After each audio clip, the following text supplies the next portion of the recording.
Hi, everybody. I want to call the July 23rd, 2026 meeting of the Brattleboro Charter Revision Commission meeting to order. Our first order of business is to approve the previous meeting's minutes, and we don't have those yet. That was a marathon meeting, and Jessica has 5. I did see them, and there were some I had to get some updates, but hopefully, yeah. Next meeting. Yep. Okay. And I just want to thank Jessica as she's transcribing this right now, that she is doing all this for us. We super Absolutely. appreciate it. The modifying the agenda, if needed, I want to kind of do a mini modification for just 1 second and give everybody a heads up that, and we're going to talk about this at the end more, but I want to give you just a little preview that the select board has decided to hold a special meeting on Tuesday, July 28th at 6:15 in the select board meeting room, which means we will not be meeting. So July 28th will not be our final Charter Revision Commission meeting. And there's more involved in that I want to talk about at the end of the meeting. And I'll tell you, I have some ideas on what we do, but there's other information that's going to happen too. But I want to get through our language and everything, and then we can have a bigger conversation, if that's okay with everybody. But I wanted to say to them, we have the room, sorry, but we couldn't do that. All right.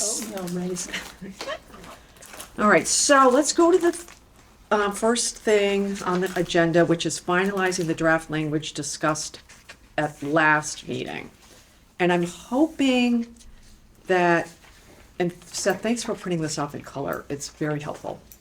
I'm hoping everyone understood what I did. I took all the easy things that we talked about at the last meeting and took them out of being color because we had decided those were easy. So the only things now that are left for us to look at are those orange colored things, which are under Article 6 Finances. So if we want to go over that and I can explain the rationale behind it, we can decide if we like it or not. The first one is Section 1, Budget Process, E. And I want to get E1. Now we have E1 and 2 and 3. This is the one that's about the 60%, and that's basically what we were talking about.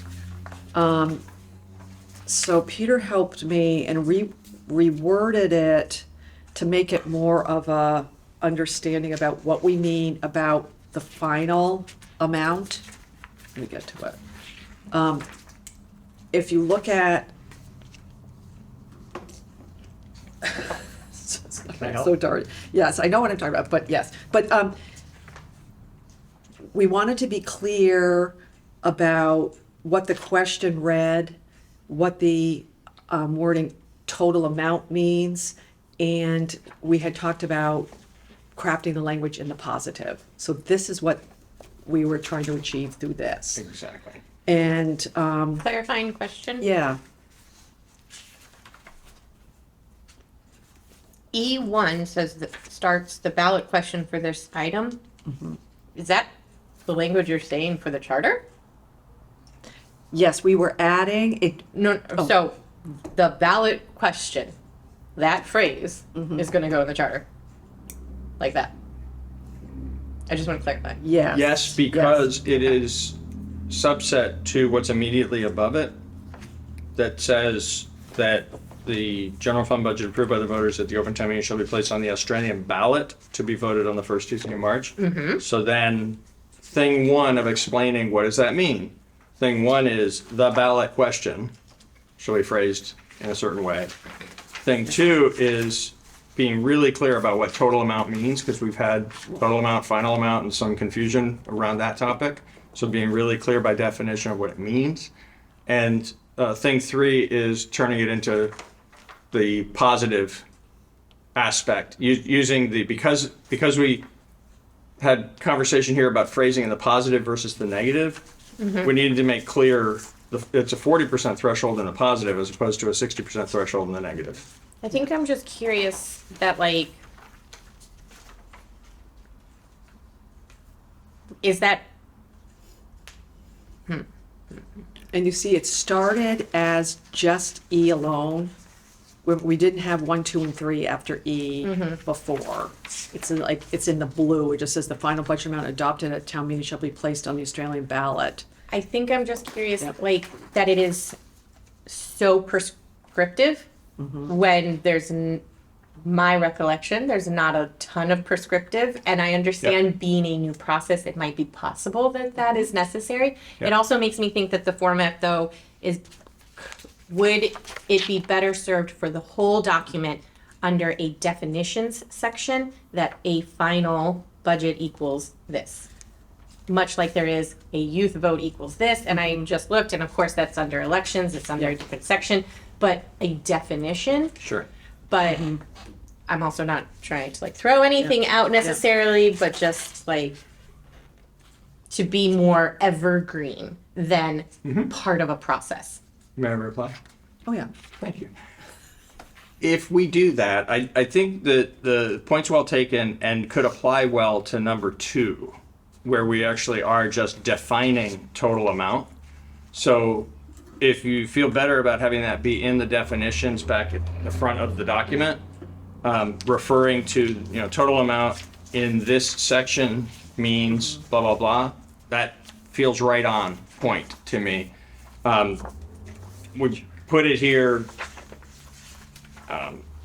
in part because it felt like it flowed, like everything's there at a glance then, instead of having it refer back. But I don't feel strongly about that, and I think that clearly is, number 2 is a definition.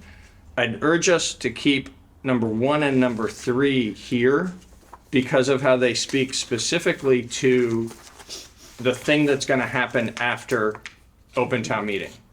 And I think we've arrived at a place based on the questions we've asked ourselves, the discussions we've had, the votes we've had, we've arrived at a place where we know that we're consolidating from the several individual items at open town meeting into a number to put before the voters at the Australian ballot phase of this 2-piece thing. But it didn't say that anywhere in our documents, and there's been some confusion around that as well as the disagreement around the 60% question.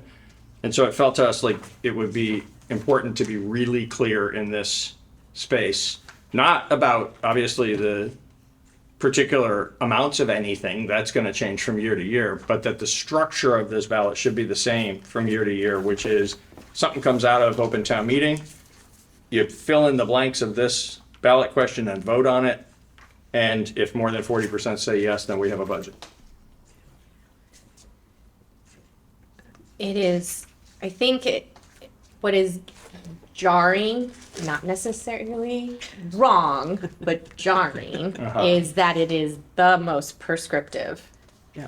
language. Yeah. And to say it all the time as if there can't be a change to the understanding. And again, I totally get it, like, Yep. for the first, like, if it passes for the first couple of years, like, until it becomes routine, but it is. Yeah, and I don't disagree with you. I think the issue is through all of this drafting of this stuff, and for like 100% transparency, we were going to talk about this on another subject, but I'll talk about it here too. There's been like some disagreement between like what Peter and I think and what Bob Fisher thinks. And it's not on legal terms, it's on like policy stuff that we have. We've all seen, we're watching it playing out with the for cause stuff. So it's almost like thinking, here we are, just like 3 people not being able to settle on what something exactly means because we differ. Is it it's sort of like, to me, it's of some value for us to explain to everybody, this is what we mean, as opposed to let a charter pass and then have something play out that's like, what did that mean? I mean, that's sort of what I think I was the one, Peter, that said, I think we need to break the question. Absolutely. Because we were realizing we're going back and forth, and that's where the whole issue about the total amount, a definition of total amount, and Peter has this flow chart thingy that we were talking about, because when we were talking to Bob, his idea of what total amount is like different than what our idea Well, of he total was using the amount. term final amount also, so Right. we were really struggling with that. And Yeah. I'm sorry, I'm No, gonna. oh, no, you can go, because we were, And, yeah. and the positive negative aspect of this. So I thought we had landed in a place, and if we haven't landed in that place, we definitely should work through this together. I thought we had landed pretty clearly in a place where we preferred positive framing. And we've heard from the public that they think that negative framing is confusing for people. They'd rather see us do positive framing of the question. And, but we were getting advised by Bob and Hannah that we ought to be phrasing it in the negative. And when Kate pushed on that, it's like, are we legally required to phrase it in the negative, or is that just your advice to us? You're saying we should choose to do that. And correct me if I'm wrong, but Bob said, no, it's not that you would be doing anything illegal if you phrase it in the positive. He just advises that we don't. And so we felt like this was reflective of where our collective head was at as a commission, of how we thought it would be better phrased. And because of this very disagreement that has played out around negative phrasing and positive phrasing, and the preference for positive phrasing, that it would be important to be this explicit. Right. And, Sure. Can I just name one other thing? I think you're right that in general we've tried not to be too prescriptive, but I also think there are a few other places where we have, especially in this budget process. So like there were people who said, don't do dates, and then there were people who said do different dates. We've landed on, I think, October 15th and December 31st, and we think it's important to be that specific because of how it will create a more orderly implementation of. For sure. And I agree that without more guidance, we have seen it in other places where it will absolutely be more confusing. I think because voting processes and best practices can change, like having a super prescriptive that might last 15 years when best practices can change is what I'm alerting as a potential issue. I guess I'm also like a little concerned just because like there's fill in blanks and there's no other fill in the blank. Right. Right. So again, jarring, not necessarily wrong, jarring. Yeah. And I guess I'm seeing this like the total amount of so like you'd insert the date that was that January meeting would be a part of the actual ballot question. That's right. In the total amount of whatever that January town meeting came up with, Yes. Yeah. and supported by what is that next digit in property taxes? The property taxes. Would match, would be the exact same number? No, you wouldn't, which is why both numbers are named. Otherwise, we would just say the total budget of $27 million. So this year, it's approximately, I'm totally rounding, but $27 million of expenditures. I don't remember the exact property tax figure. It's in the neighborhood of 20 million. So let's, for this purpose, let's call it $20 million. The voters need to authorize the amount of the taxes so that the town is empowered to actually levy the taxes, right? So that's why at town meeting, we have that long motion. Comes from the short question on the article about, shall we approve the budget or some language to that effect. And then there's a motion that's a page long that talks about the deadlines for paying your taxes and all that kind of stuff. In that motion, it speaks to, a certain number of related to the expenditures, plus all the other expenditures authorized in this meeting. So in this instance, one reason to be this precise about it is it's not that number from open town meeting. It's that number plus each of the other pieces that come to a total number. The total amount of the budget would be the first, filling in the first blank. And the second blank would be filling in with the amount of that, the revenue that's going to be raised from property taxes to go towards that amount of expenditures. So this year, it would be from the date of the open town meeting, whatever that was in March, in the total amount of $27 million and supported by $20 million of property taxes, would be the And- question. That is a digit that, because it has historically been prepared for RTM, for this OTM that happened, Right. that is a digit that is able to be figured out in time to put on the ballot. Oh, absolutely. Yes. That'll be known as we come out of the open town meeting. Because total amount is the DBA piece, the human services piece, whatever other individual pieces there might be, plus that catch-all item under the budget at the OTM, because it's those pieces put into one number, which is the total amount of the budget, that's known when we have taken our action at open town meeting, that number is known. And likewise, in that long motion that includes the amount of property taxes to be collected, there will have been an action specifically in the open town meeting that says $20 million or $21 million or whatever of property taxes. So those two numbers will always be known the day of the open town meeting and be able to be placed this way on the ballot. And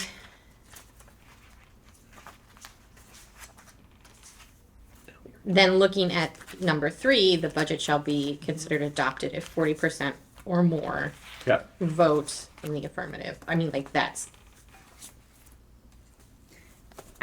going to be. We know there'll be robust debate about it. It is just reflecting the decision we made last time that we want there to have to be a 60% threshold for rejecting the budget, but turning it into the positive phrasing. Yeah, and when I read that, I thought it was a little weird. Uh-huh. I mean, I don't people- disagree. People are going to say, only 40%? You know, Yeah. Yeah. Now, the one thing, and again, after we've had many, many conversations about this with Bob, and I am no lawyer, but I spent a lot of time doing all kinds of research on this. And just so you folks know, there's nothing in state statute that requires you to write a question a certain way. It just has to be a question written that can be answered from a yes or a no. But the only prescribed language that's in state statute is if you're gonna take a vote to change your method of voting to Australian ballot. Then they write the question.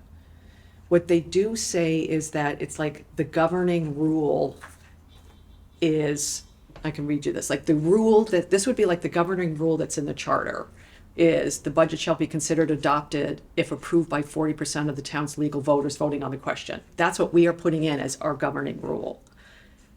So then they say the budget format would be just the question could be written just like we have. But your governing rule, then you have, after you have the governing rule, you have the question, which can be written just like we did.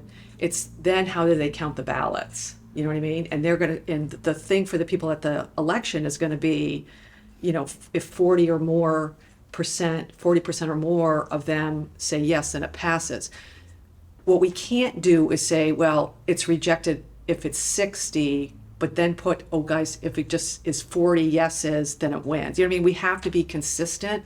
So we kind of have to make a decision if it's going to say will be considered adopted if Or- 40 or more, or we have to say it's rejected with 60. Right. You know what I mean? We can't do, you know what I'm trying to Yeah. say?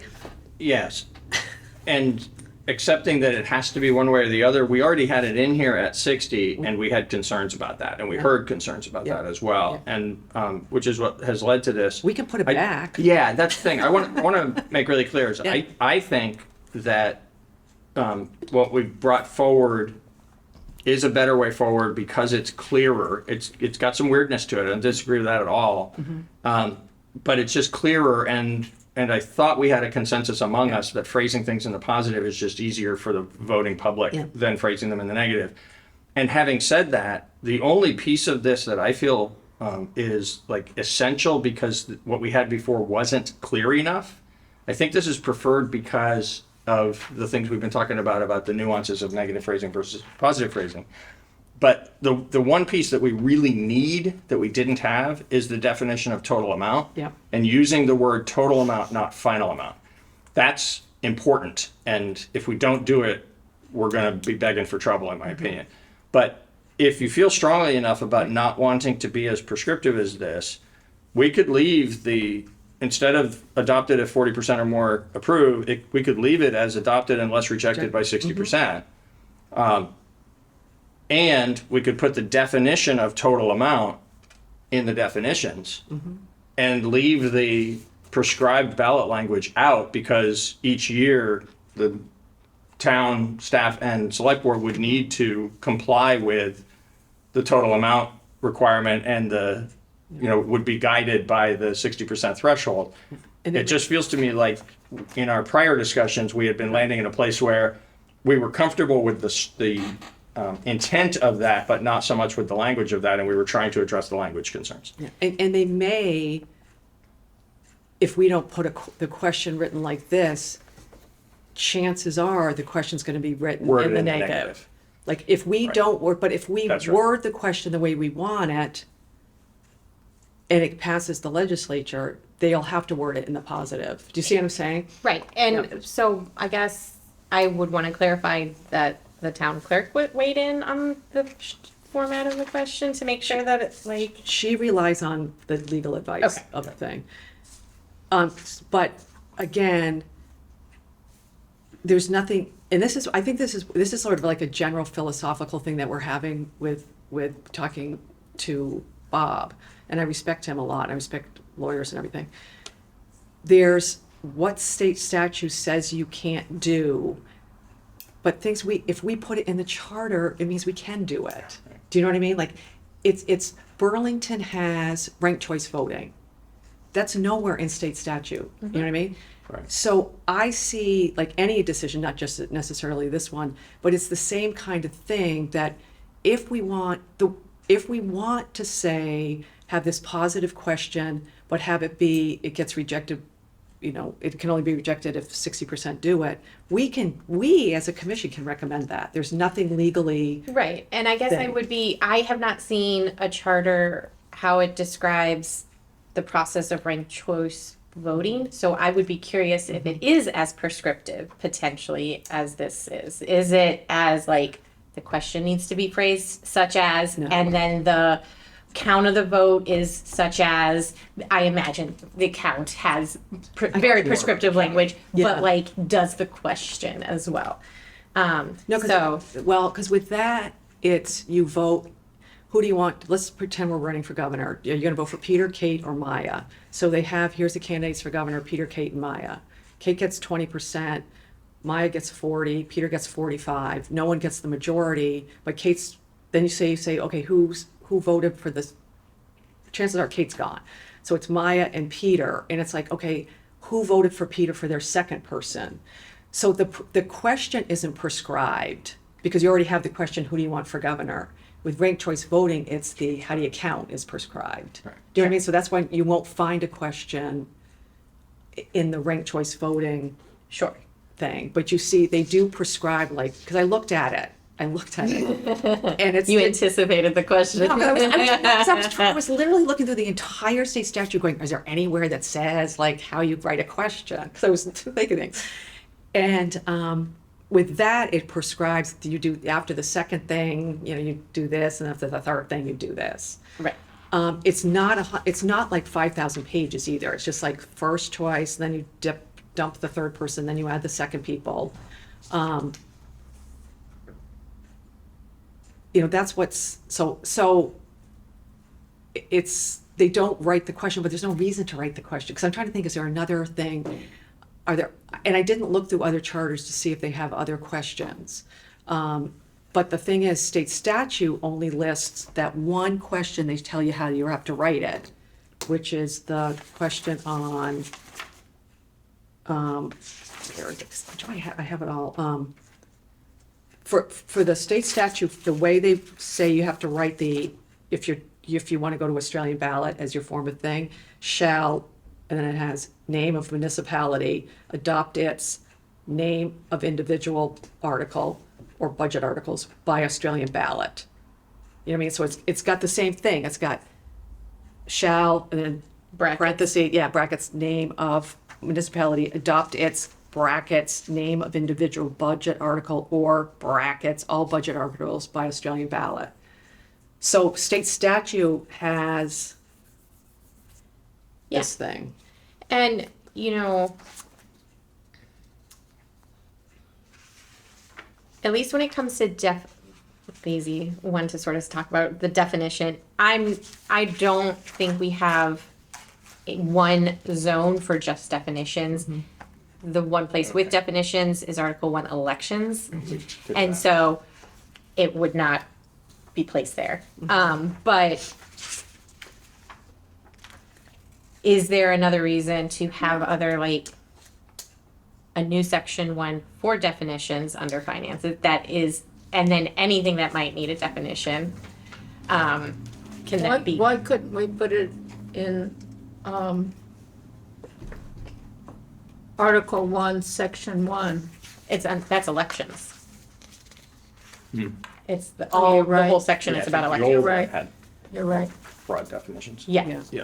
So, Yep. you know, it might,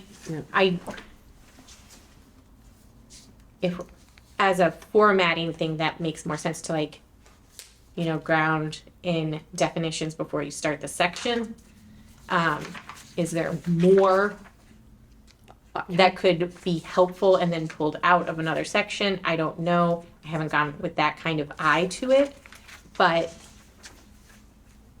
So I'm going to speak in support of your concern about this is a definition and not something that involves the flow of action. And I think that the solution is to put it in, actually, maybe it's not elections. Maybe it is elections. Let's think about it for a minute.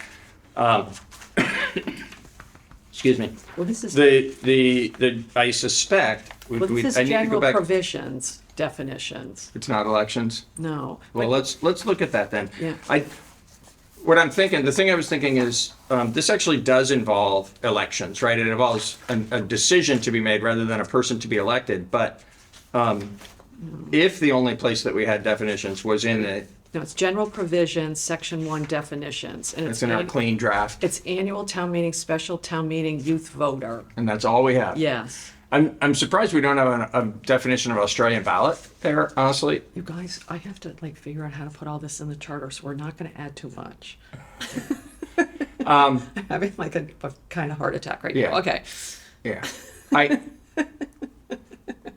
But we can do whatever we want. I We just could don't wanna like mess with too support much of taking it. this paragraph 2 and putting it with other Yeah, definitions. yes, I could too. I'm We could feeling put Australian ballot. uncomfortable with the idea of putting it as the only definition in this section, right? But if we put it with other definitions Yeah. in the appropriate place, I think that's fine. I definitely don't want it to feel like wedging something in. Unfortunately, whatever version I'm looking at, which I thought was a good one because it's the red line and stuff, it doesn't say general provisions. Mine says elections. So I would be very happy if it does go Yeah. into Yeah. It says Gen- Article 1, general provisions. Provisions. And we have Definitions. definitions, and we have Yeah. 3 I know definitions. there's a lot. And you're right, there probably Paper should, floating there probably around, should be an so. Australian ballot. Because people get confused about that all the Yeah. time. We could just take the statutory definition of Australian ballot. But but the thing is, though, the right here, annual town meeting shall refer to, I don't know if we have to, annual town meeting shall refer to both the vote by Australian ballot held on the first Tuesday in March and the open town meeting. We don't have definition of open town meeting by itself. No, that's true. So I don't, you know what I mean? Then we're gonna have to put a definition of open town meeting. That's then we're true. gonna- You know, it's right there under annual town meeting. So we could add D and put Total total amount We'd need to properly cite where that is, pops. yeah. But because that's just a cross-reference thing that we can do when we're in our final editing. that, cross references are simple. It needs When we're all teaming up on making sure we've captured the links. it needs cross reference. Yeah, Yeah. because the term total amount in what context, right? The term Yeah. total amount in the, It says in this section, that's why I thought it was actually useful here. Because we want to make sure it Right, doesn't right. get lost. We don't want total amount to get lost from, it's in this But you're not paragraph. gonna like reference like section 6 finances. You're gonna say No, when in, total amount in Article 6, Section 1E1 is the way I think we should speak to it. Because we've had actual confusion in our work about the term final amount versus total amount. that's not what I'm nitpicking. I'm Okay. nitpicking referencing Article 6 finances and not just saying when speaking about finances, total amount means X. We have Or to make, when speaking about the budget process, total amount equals X. Total amount might mean something else in some other place. Place. That's the thing. But Here, what that- it means is at open town meeting, we're going to talk about several different things, and we want those several different things put into one bucket as a total amount for the when it goes on the ballot. Right. It is a very specific reference of total amount in this context. I don't know for sure that there isn't Total amount. total amount of something else someplace else. I generally agree. I think, and so maybe it's just a matter of like actually seeing what it would say. But so we're generally saying the same thing. It's just a matter of does it actually say Article 6 finances, Section 1 budget process? Like, is that whole thing listed, or is it just I think in Section 6 finances, total amount means X? it has to be, and again, the reason, like, I was the one that suggested putting the question in and everything, is because of these confusing conversations that we're having. And the confusing conversations are, at this point, only going on between the town attorney and us. And if you- and people here. people in the room. Yeah. I mean, we've in our meetings we've struggled with this with total particular amount. piece. And if it's only happening within this small group now, imagine when it gets time to, you know what I mean, put a question on the ballot. Like, I think we have to be as really clear as humanly possible, unless we're gonna be in the room when the ballot question is, And so I'm Okay, willing to see you know. it in writing. I still sort of register my like no, is it, discomfort with the like down to the like Yep. Would you 6 consider one more finances comment on that? section So 1 is Yeah. E1. Here's the reason why It's like, so to your point about evergreen, right? We want to write things that can live on and not be inappropriate at some future time. I could totally see a situation where I don't think it says it now. We could go and find the language and see whether it does. I think in that area that we've also had a fair amount of conversation about the capital planning documents, right? I think in there, we don't use the phrase total amount. We talk about, a plan for the next 5 years, blah, blah, blah, blah.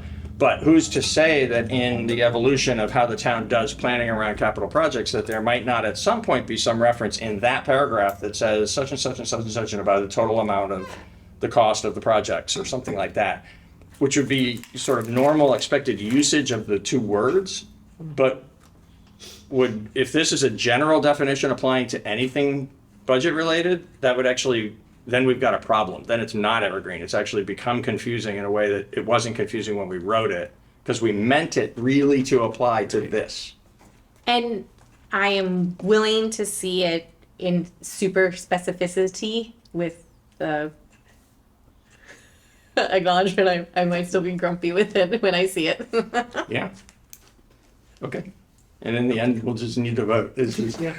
I think, again, I think your point is well taken about the difference between a definition and the flow of the action steps in a charter. And having this be as explicit as possible, this definition be as explicit as possible and as directly applicable to this one thing as possible, I think is actually important to the success of implementing it. yeah. Now, so, Can I make a comment about the 40%? yeah, I was about to ask about that. Do we want to go back to 60? Yeah, I would rather, We can do that. say the budget shall be considered adopted unless rejected by 60. Because, And just three, right? So the question was, Yeah. you're not speaking to number one. no. You're just speaking to how it's Yeah. how Yeah, to I know. tally should it find in. So we go back to with the original F. Yeah, With the original F was, the budget shall be considered adopted unless rejected by 60% of the town's legal voters voting on the question at the election. Is that what we're all? that's what I'm suggesting. Okay. Okay. And as Because the, 40% is kind of, yeah. Yeah, it Weird. sounds What weird. was the term of art you used a minute ago about like the standard of something? You were telling us from statute, it's like the standard of something or the, Whatever. what I'm appreciating the difference between phrasing Oh, the yeah, question to the voters in the positive and having the standard of whatever it's called be Oh, my Lord. still naming the negative outcome threshold. yeah. Yeah. That's like making the- sense to me because the Yeah, really governing rule. Yeah, the That's governing rule. Because the question on Yes. the ballot Yes. is a positive one. Yes. Yes. And the governing rule is that it's 60%. Yes. Yes. Yeah. Yes. Yeah. We're gonna make Yeah. that I term. think that works actually. I think Okay. that's helpful if we have those two things. Are you working guys together. okay with it or not? Both are jarring. Yeah. Both take a moment to sit with. But I actually think it is less mental gymnastics in the positive. I In the think positive. The red The 40. language.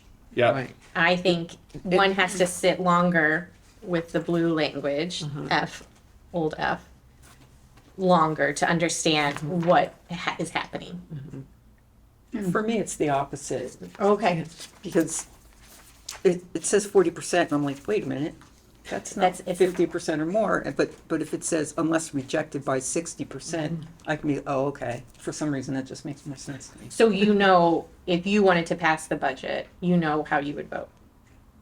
Yeah, but, well, of course, I think. Here's the key, Joy. Yes. And I think you're going to say what the Right. key is. Yeah. The key is if we use the prescribed language for the ballot, Correct. then we can have the negative language in the Charter. standard of The governing rule. in the governing rule. If the governing rule can have this negative threshold, Yeah. below that it passes, above that it gets rejected, right? It can be negative and not confuse the voters.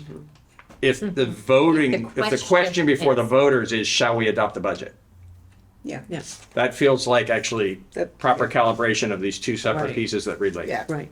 And that's why I think it's really important to have the question in the charter, or it's going to be somebody, random person is going to write the question possibly in the rejection negative way.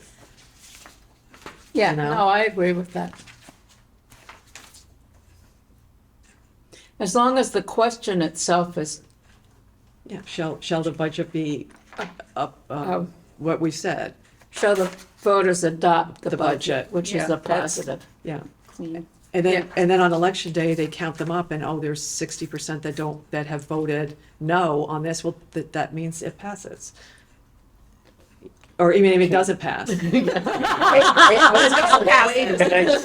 no passes. Can I make a motion to wrap it together? I think what I'm hearing is not quite unanimity maybe, but close to it in a way that we're gonna juggle a couple of these pieces and then the package is like, dare I say, not perfected, but sufficiently improved. Working off of this draft, the E1 would remain as shown in the orange language. E would remain as shown in the orange language, and 1 would remain as shown in the orange language. 2 is going to disappear from this section and move to definitions at the very front of the charter in a way that connects very directly to E1. And Joy is going to tell us whether or not she finds that satisfactory next time. And we're going to use the blue 60% language, not the red or orange 40% language, but it's not going to be F, it's going to be E2 because of how it flows in that section E as part of the vote on the budget. Yeah, Yeah, because we're getting rid of Great. one of the things. yeah. So this I turns move we do that. I second that. to, okay.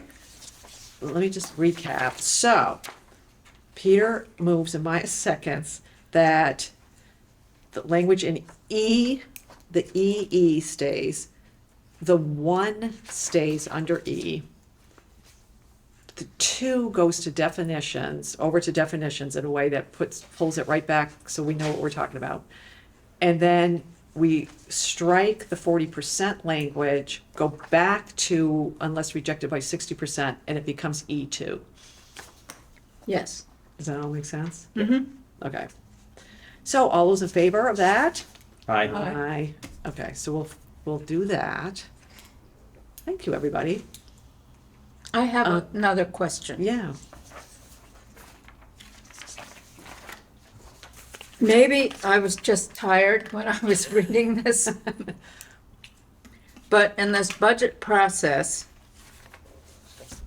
what happens if the open town meeting rejects the budget? Goes back to the select board. Right, and then what happens? The process just starts over without a timetable. Okay. It gets so- sent back to the select board for further consideration. Right, And then it starts all over again. It comes back to open town Is meeting that- again. clear enough? I think so. At the end of C is where that happens. So Yeah, return to the select board for further consideration. and that Right, and then, without a deadline, because in that circumstance, all of our projected timelines are out the window anyway. Right, That's right. kind of the thing Hillary said of you can't plan for everything. Sometimes you just have to deal with what you get. I think Maya might be asking, should there be another sentence that says to restart the open, or And- restart the town meeting, see, town meeting, yeah, it never, it Ballot. doesn't say, or budget. So not to add a time frame, but to say No, that when just they're say- ready, they need to propose it. Back. they need Back to to- warn another open town meeting, That's a good point.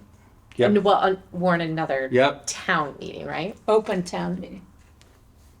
Yes. Does that Open make town sense to meeting you, of the Peter? annual town meeting.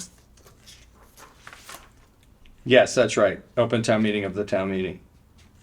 That's, which it says somewhere in here. We need to find that and then beginning run of parallel C. language. Yeah, yeah.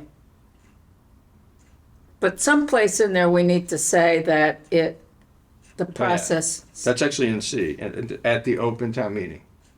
But if the select board gets it back because it's rejected at the open town meeting of annual town meeting, is it just adopted because the select board did it No, again? right. It has to restart. That's a really good point. So I think right there in that paragraph is a place to add one sentence that I don't think we would serve ourselves well to try to wordsmith right now. But the essence of it would be that the the process. select board has an obligation to warn another open Open town town meeting of the annual town meeting to initiate this approval, the approval process set forth in this section, something like that. Yeah, Okay.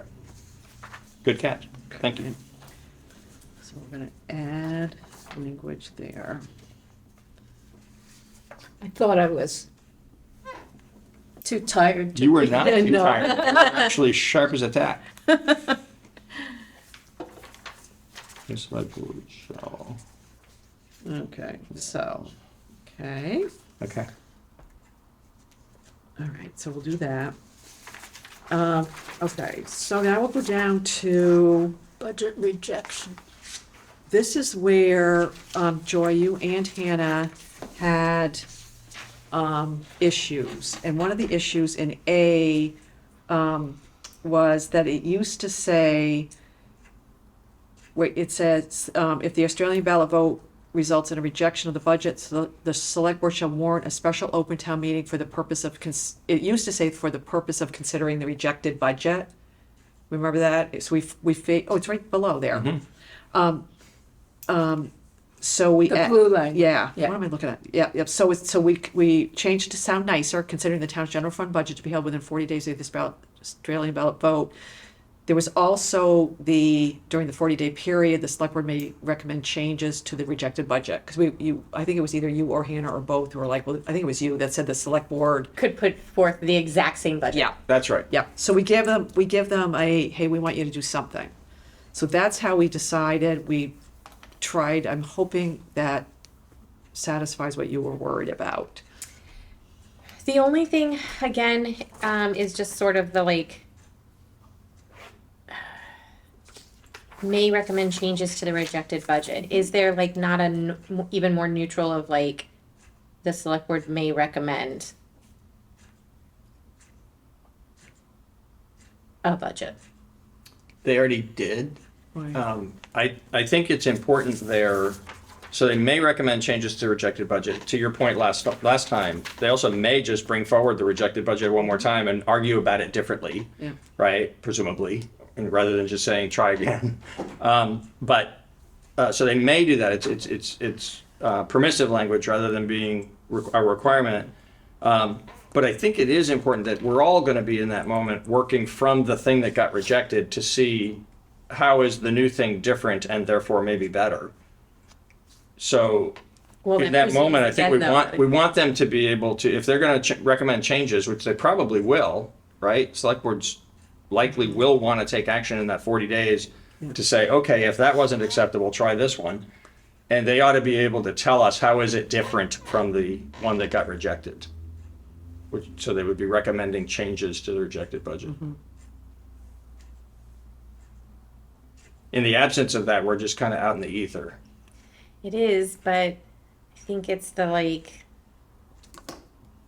I'm not sure if the feeling is the rejected, like the word rejected, or if it is like trying to keep it more neutral and just saying, and recommend changes to a budget, the budget. You mean take out the word rejected? Yeah, because like, and But what they're getting back is the budget the fact of the matter is, the budget they're getting back is the one that was rejected. Right. You know what I mean? So it's not like they're getting some random budget back. They're specifically getting the ones that was rejected back, you know? To either repropose or modify. Yeah. And this permits them explicitly Right. to modify it. Yeah.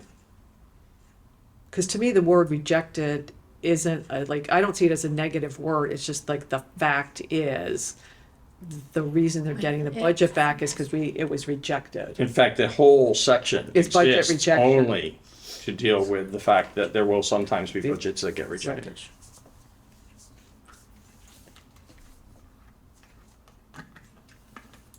it's almost like, though, I think maybe the feeling is, it's almost like the restart, so then it gets that neutral language again of like, well, may recommend a new budget. May recommend a budget. Because, and I mean, why I can't articulate what it sort of is, but it sort of seems like, okay, that action has been done. Yeah. It's now restarted. So in the same way that like this says you go back to restart, you can use like neutral. It restarts. What's a neutral version of restarting? What's that same neutral language at the end here? That's just like, so it doesn't say the rejected budget, just may recommend changes to the budget.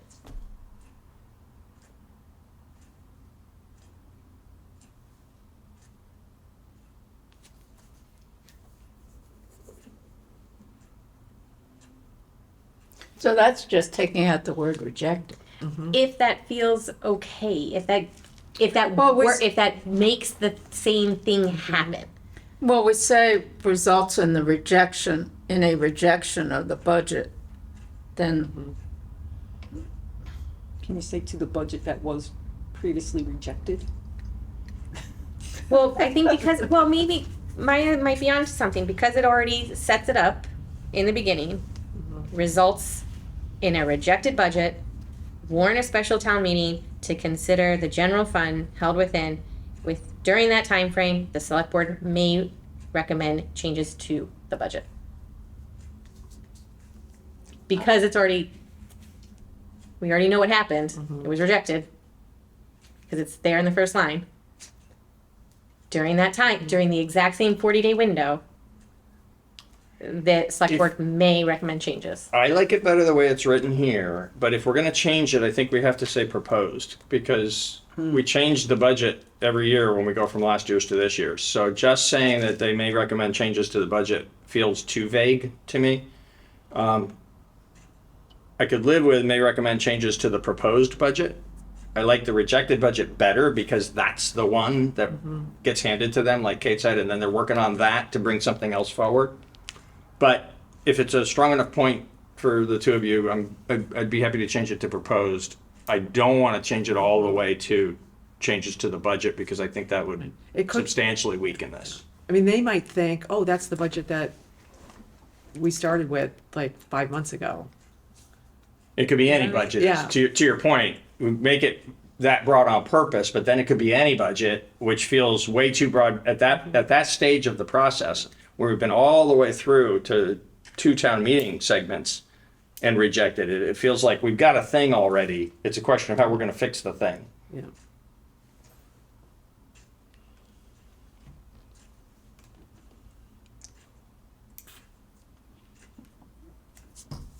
I could do proposed changes to the proposed budget because it does start with the select board and Yep. like, that they will be putting that forward. So Shall we rally around proposed Proposed? changes to the proposed Yeah. budget? Everybody okay with that? Yeah. Yep. Okay. Okay.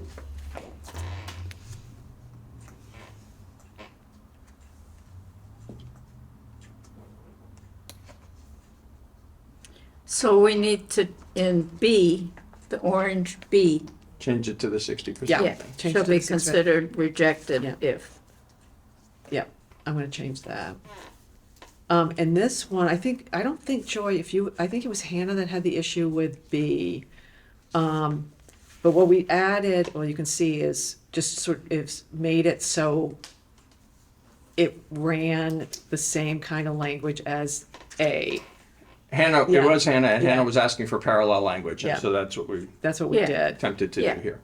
So, and then we decided we have to make sure that when they're voting, that it's clear that the vote is still what is gonna be The threshold is still 60%. the 60%. Yeah, because the Yeah. threshold was left out, so I'll change that. That's why that was added. Does that make sense to everybody? Yeah. it does. And then, but I am curious about, it says that first line following the special open town meeting referenced in paragraph A.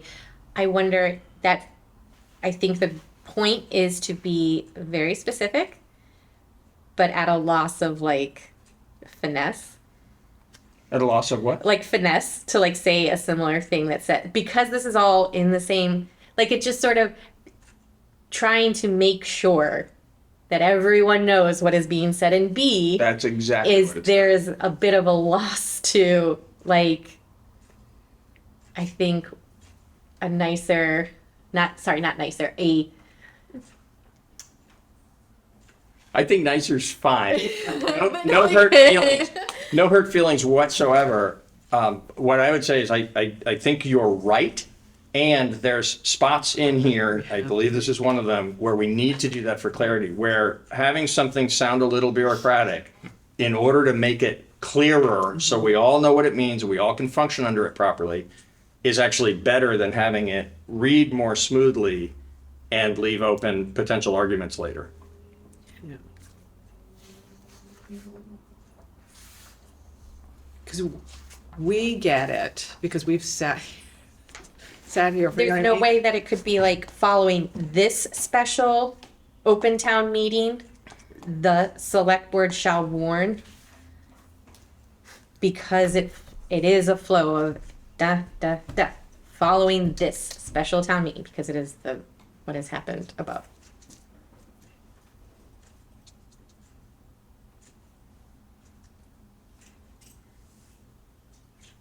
maybe it's since this is all in the same section, do we need to say referenced in paragraph A? That's what we're talking about. That's What Yeah. exactly need what it. we're talking That's I what think- I'm saying. I don't think we need to say that because we have, if the Australian ballot, I et do cetera. get needing to be I totally get the argument for a new process to not leave open an inch, to be kicked open wide, but would, following this special open town meeting, because A is already done, and now we're here.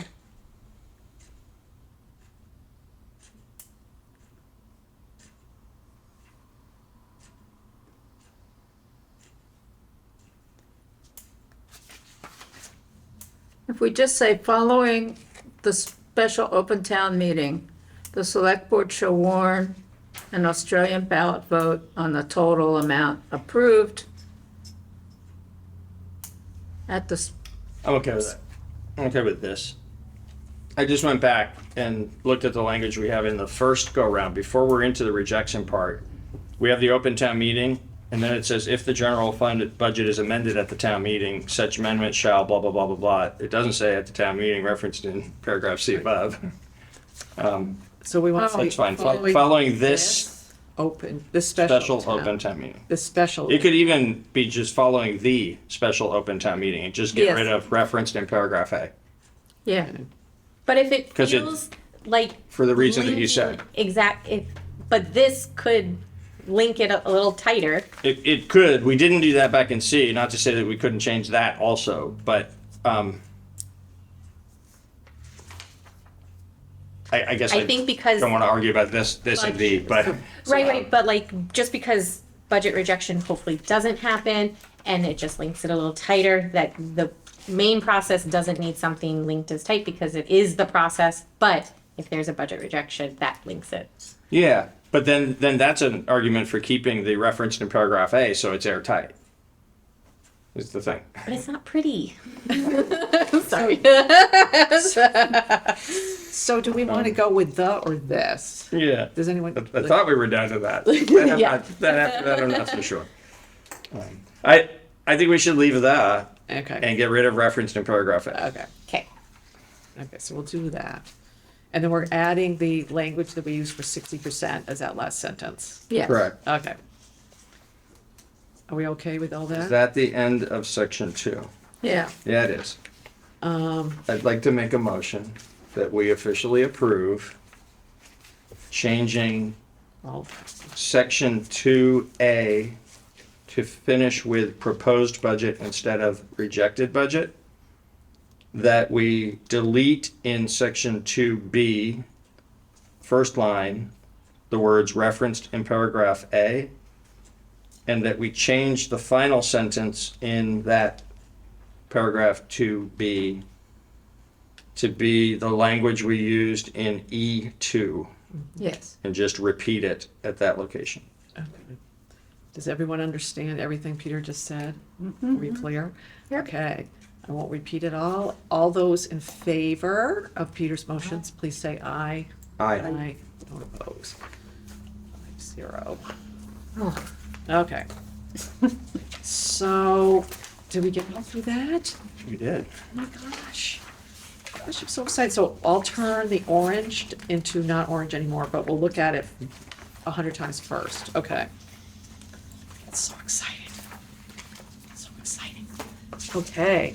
Now let's go, if you have that nice packet that's set, or what I mailed out, and Seth nicely printed, so it's a pretty color.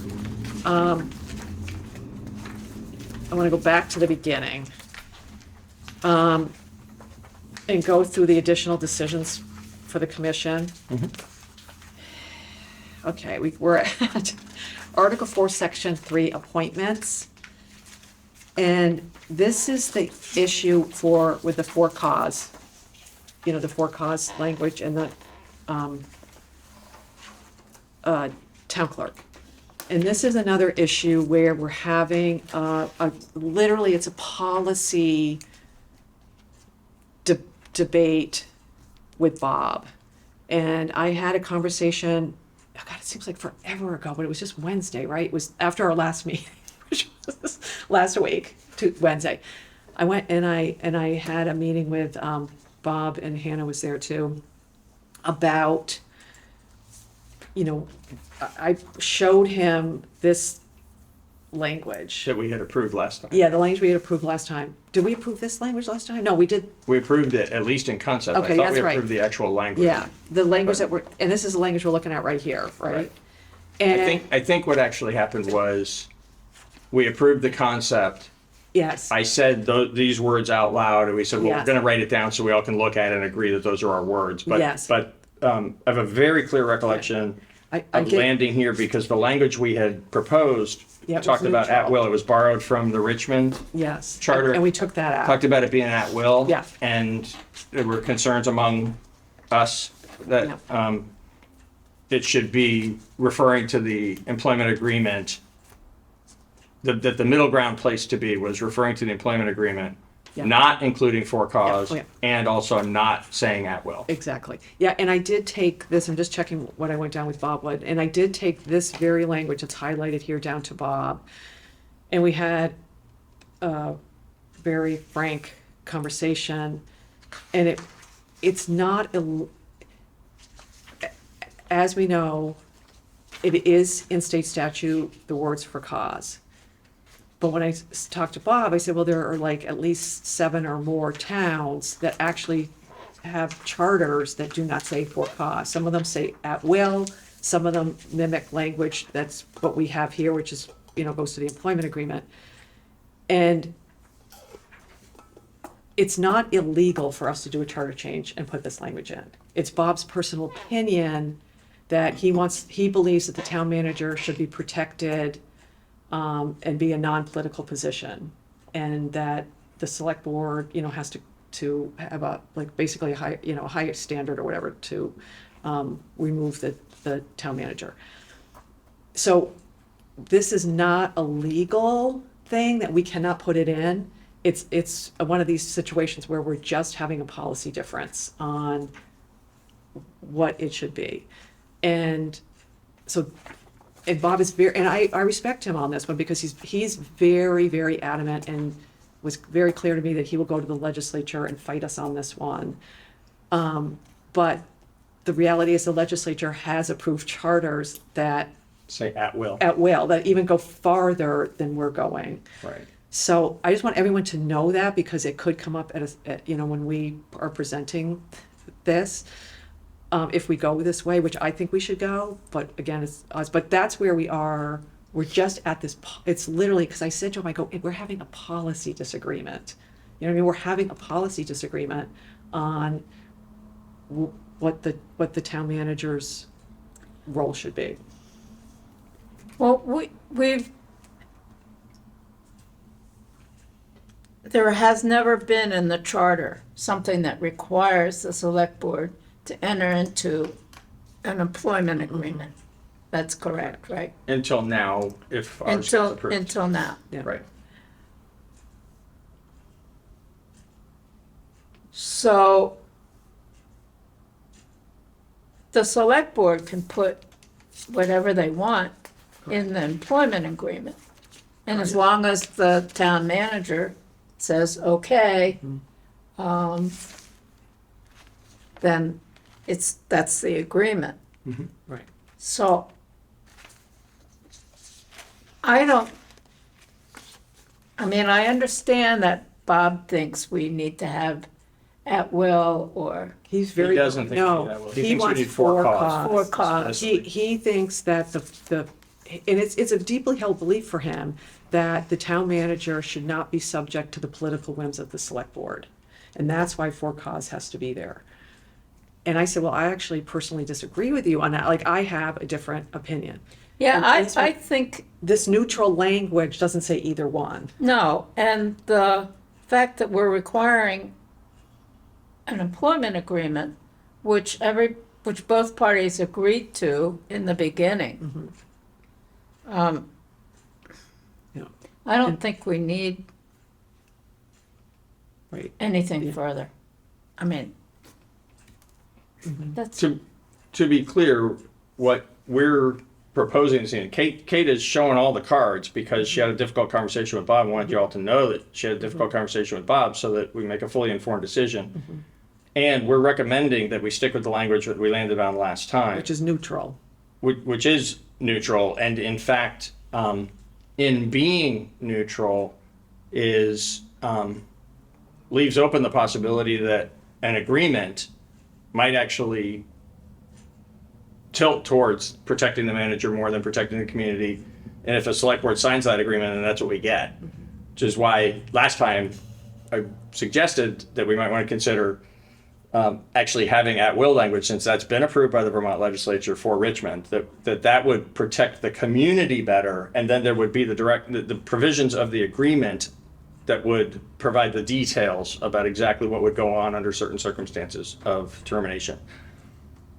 I'm not wanting to rehash that. I wanted to, in defense of this language, even in the face of Bob having the different perspective on it, different belief about the calibration of this, but not having said this is illegal, just having said he thinks it's wrong. In defense of this language, what I did share with Kate and asked her to share with you was last time I spoke from my own personal experience, and I felt actually I went home after our meeting last time, and I was kind of grinding my teeth about like maybe I was just saying too much. Well, I did it this way, and that's how it ought to be, because I did it that way, and I spoke about it last time that way because I knew it to be the norm in this system of government in thousands of places across the country, and it does get me more fired up than some of the other issues that we've been dealing with because it is a basic principle of this form of government. It's not there can be sort of wantonly political mistakes that boards make to fire somebody who's really good because they want to make a change. That happens, yes. It also happens that at-will language that is normal in this relationship allows a faster transition for a community in turmoil than arguing about whether or not there is sufficient evidence about it being caused. That, frankly, in my experience, happens more often, that it just makes it possible to move on when you need to move on. And that it's true not only that the agreement provides protection for the manager and their family, but I went to the ICMA website because they are not only a recognized expert in the field, but they are the recognized expert in a field that is in the corner of the town managers, right? If there was like there actually is a National League of Cities that is more in the corner of elected officials. If you in situations where there's like a debatable commonality of interest between the elected officials and the staff, there are different national organizations that represent those different viewpoints, each of them standing for good local government, right?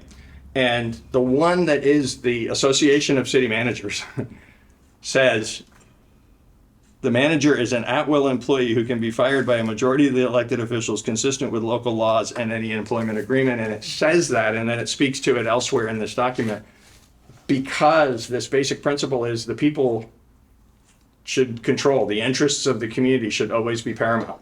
And so sometimes you need to make a change, and having constraining language in the governing documents can force a community to keep a person in place that is not the right person at that time for that community.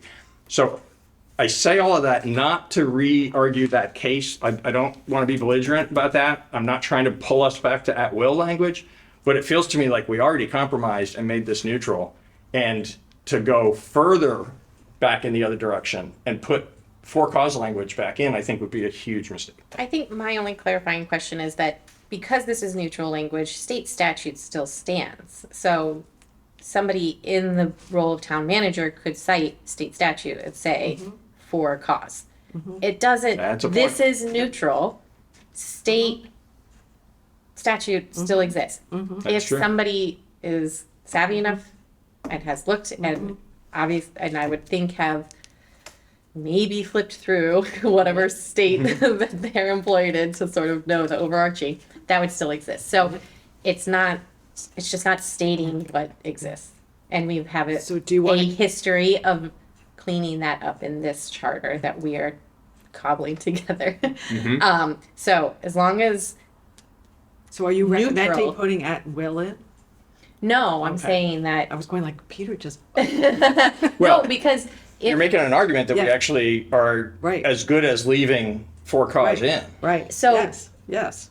by being neutral, and it is clarifying the new language that is in by having an employment agreement. And state statute still exists. Yeah. Yeah, it feels clean. Sorry? Feels clean to me. This language. Okay. Yeah, the new language. It's not tilted one way or the other. Yeah. If we were to put in at will someplace,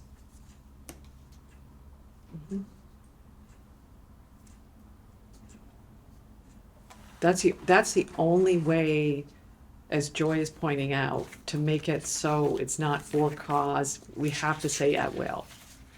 I mean, So- we're making it neutral, And To- where it probably at will might end up showing up is the employee agreement. right, That is a place, a document, a contract. A lot of us have been in jobs that it says at will. And so, and that's a contract that you have, and I'm not sure which would supersede and how that could be battled out legally. I am sure there are very well-paid employment lawyers that would battle between the local agreement and the state statute, and that is somebody else's job. Right.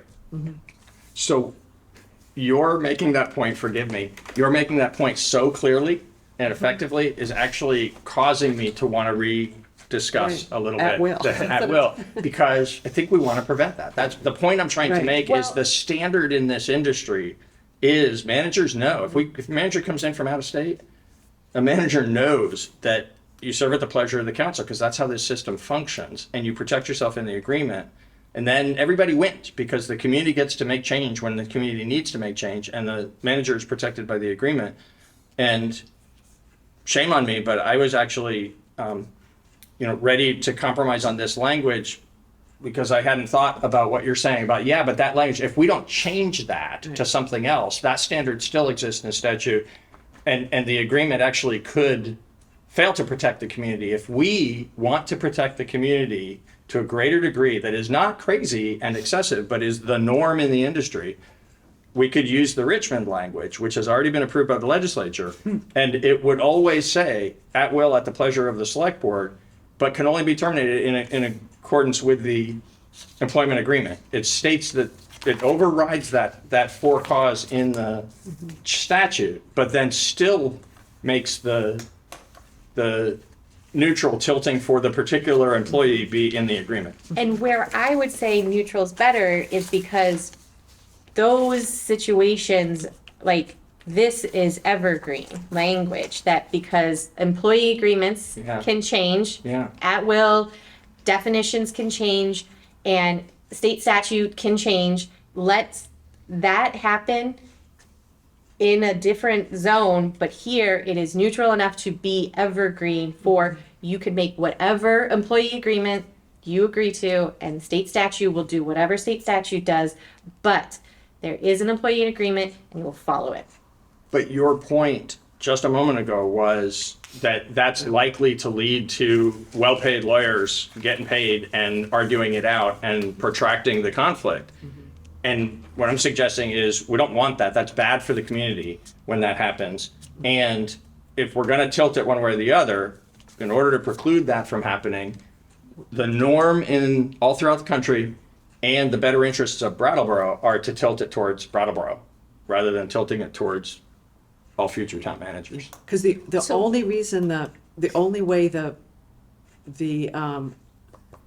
our neutral language actually is more neutral is if state statute changes and takes out for cause.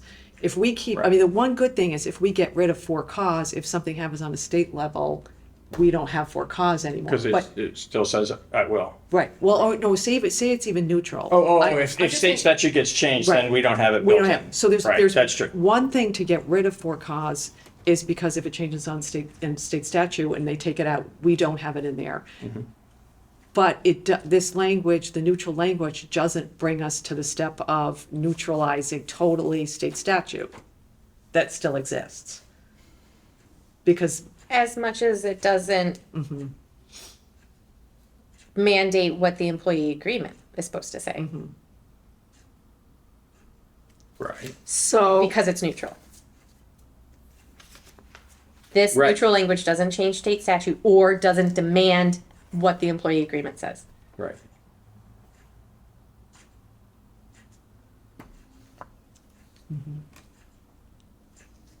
so if you were gonna put at will someplace, where would you put it? I would go back to the language we proposed last week because it is language that has already been approved by the Vermont State Legislature for the town of Richmond. And then tag on to it. It begins, the beginning of what we had in front of us last week starts with that borrowed language that's already been approved. And then tags on to it our language about subject to the employment agreement. you want me to read this? Please. This is what came from Richmond. This is based on Richmond. The select board shall appoint a town manager. The town manager shall at all times be an at-will employee and shall serve at the pleasure of the select board, except as may otherwise be provided in the employment agreement required in the other part of our charter. And then we keep going to what we already have, which we're still keeping. The select board shall not have the power to remove the office of town manager nor the power, blah, blah, blah, blah, blah. But the first sentence would be, the select board shall appoint a town manager, period. The town manager shall at all times be an at-will employee and shall serve at the pleasure of the select board, except as may otherwise be provided in the employment agreement required under Article 5, Section 2 of this charter.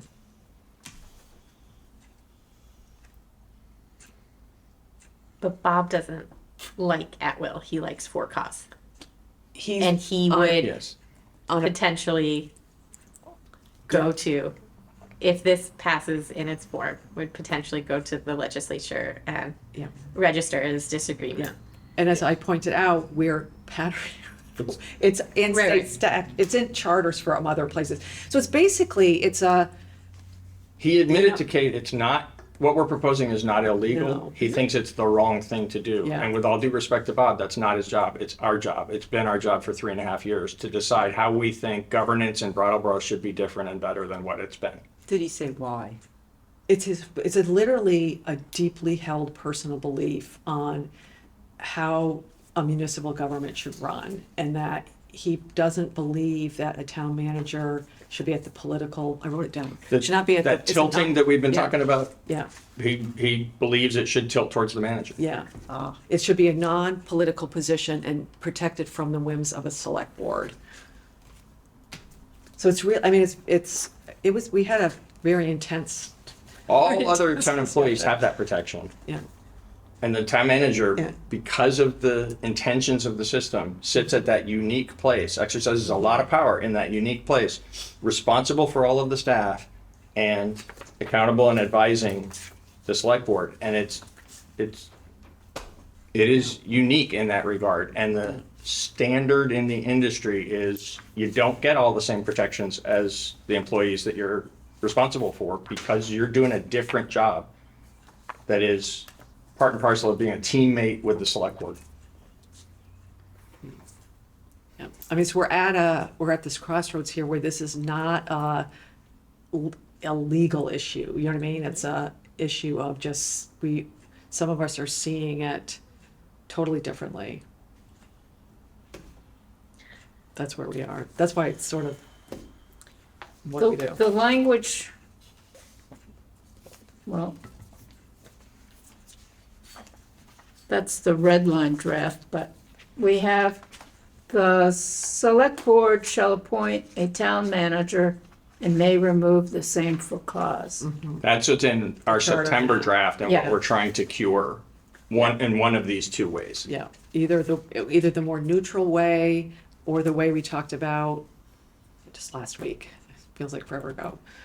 But either way, Bob is not gonna be happy with us. Right. But I think we kind of have to put that aside and not make Yeah. that the driving, If it's not a Thing. legally required thing, no. And there are other charters that have, yeah, I would leave the language. as this, like what we're talking about Yeah. right now. Mhm. How do you guys feel? I'm starting to lean towards not that one, Oh, the Richmond, the Richmond. the at will, the one that says explicitly at will. Well, I don't have any problem with that, or, And we kind of like, we can't stay mute on it either, right? If we do, we're just saying it's for cause in Brattleboro. Right, I mean, whether we say Right, it, whether we because say it or it's we state don't, statute. because of state statute, that's right. yeah. That's why it's begging for our attention.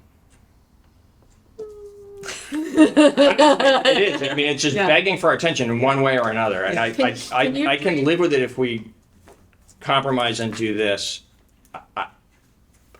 I need to stop talking because I'm saying the same things. But I'm glad we're revisiting it because it feels Yeah. to me like we of all people, with all the other ways in which we have done things that some people don't like, but we've done them because we think it's gonna make governance in Brattleboro better.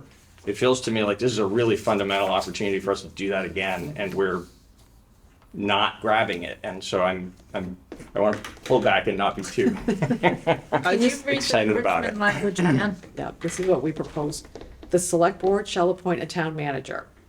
The town manager shall at all times be an at-will employee and shall serve at the pleasure of the select board, except as may otherwise be provided in the employment agreement required by Article 5, Section 2 of this charter. I mean, I It think could be for cause in the charter. I mean, it could be for cause in the In the agreement. employment agreement. I guess I also kind of like worry, and this, it shouldn't necessarily, because lots of things might change, but like, is this going to affect the current contract? No. No, the current contract is a contract, and whatever it says, and Yeah. I don't know exactly what it says, but it's been prepared in the context of a town charter and a state statute that say for cause. So Yeah. this is about future Future. agreements with future managers. Yeah. I hope you didn't gnash your teeth too much because I really value your perspective as a former employee of this town and also working in other places around the country. I think that's that you're speaking to at will really says a lot to me. Thank you. Yeah, I don't have any problem with adopting the Richmond language.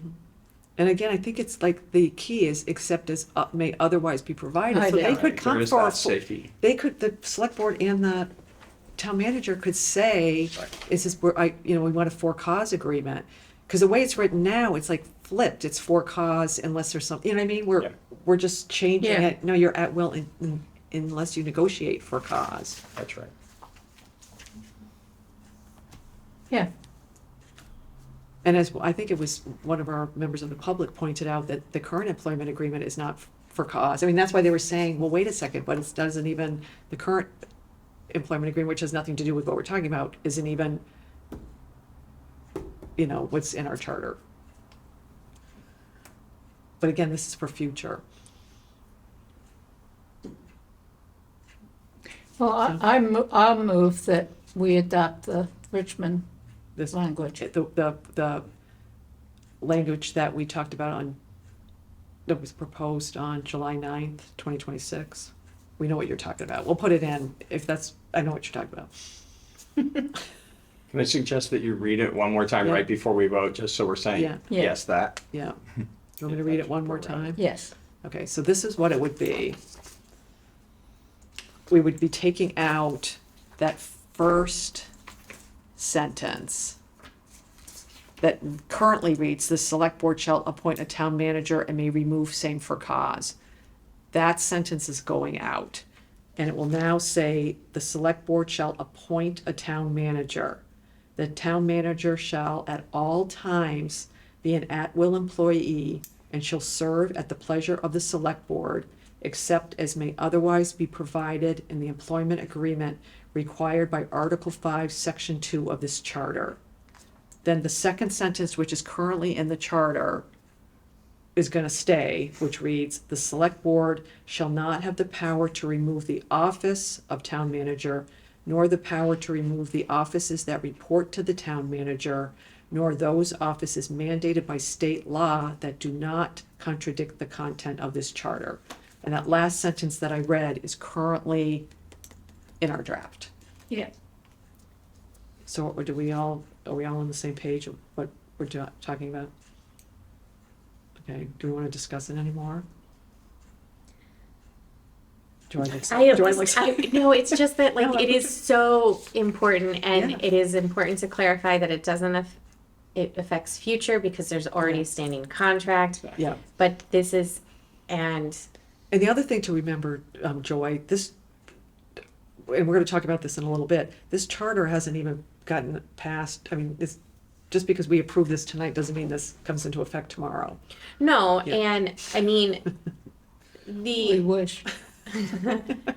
the except as may otherwise be provided, I would hope, can be able to undo the at will. It is different to be potentially sitting on this, the more, when you think of labor versus management, and to be on the management side and not the labor side. So often folks are the labor side and fighting against Right. at will. And in the context of the charter, in the context of protecting the town, that that is just, again, an uncomfortable place to sit. And just, I mean, Bob is going to speak out against us, you know what I mean? We just need to know that, but that's, we have other people that are going to speak out against us on Other things, and we'll speak for it, and we'll be able to explain why, Yeah. and we'll have ICMA and the Richmond precedent that the legislature itself has set.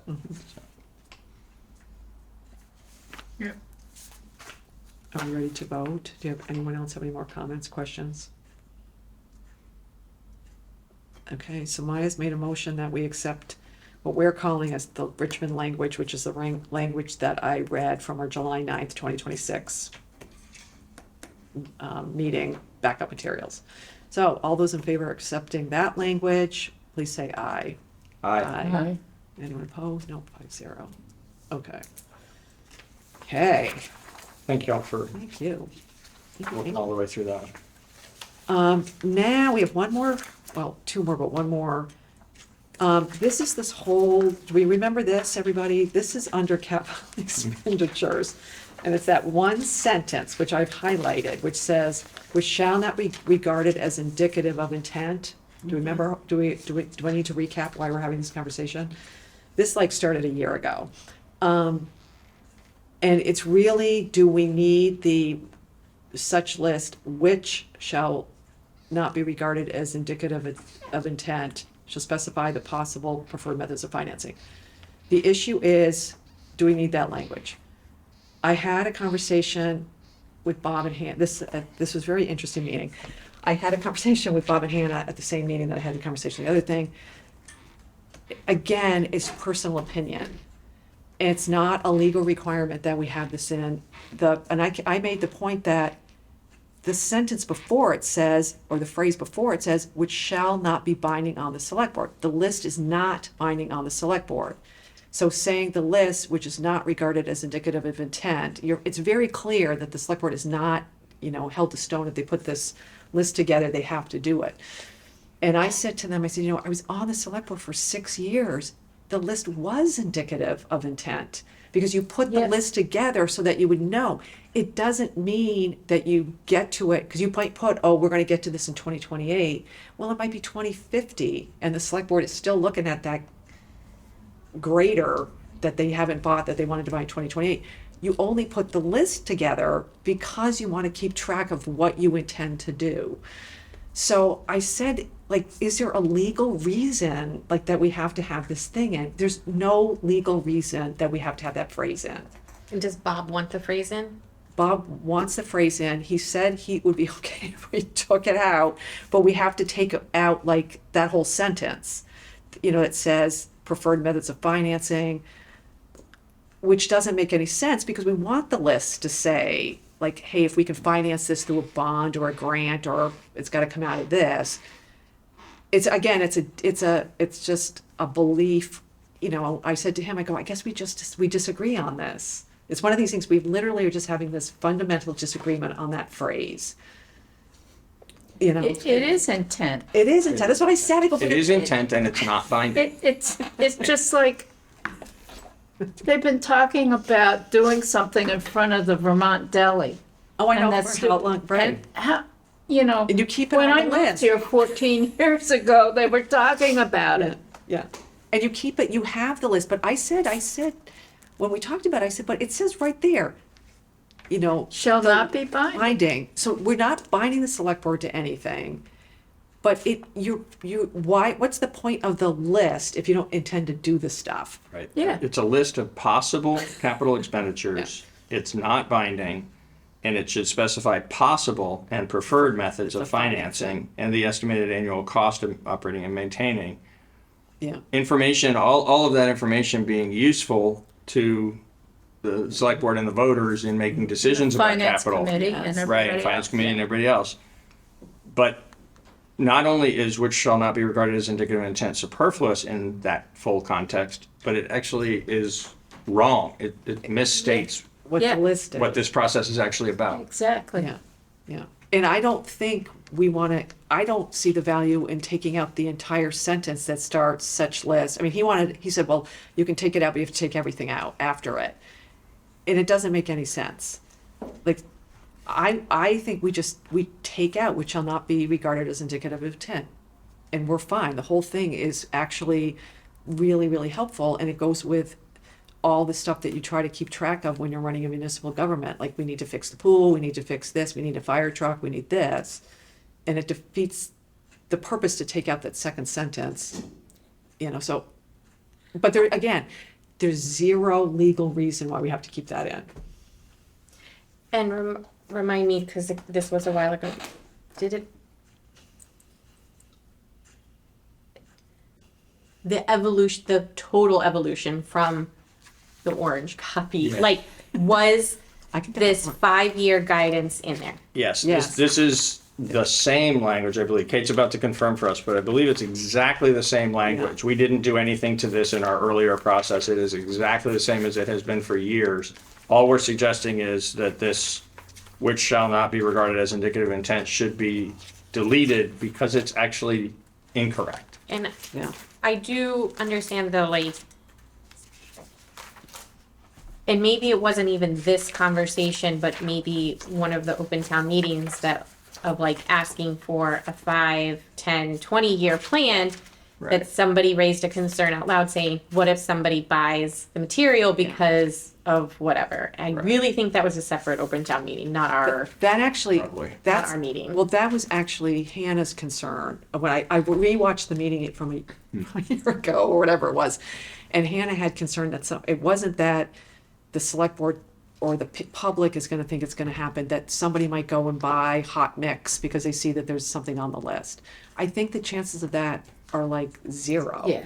And if you buy the hot mix because something's on a list that has not been approved, I You've mean, made a mistake. yeah, and, We're being silly. yes. well, I mean, right, you're not in contract with someone, No. like, there's no Totally. RFP and And that. contractors totally But- understand you wait for that. You Yeah. don't work off of the capital improvement plan. But the following line of should be as specific as possible, financing, annual Yes. cost, like that does.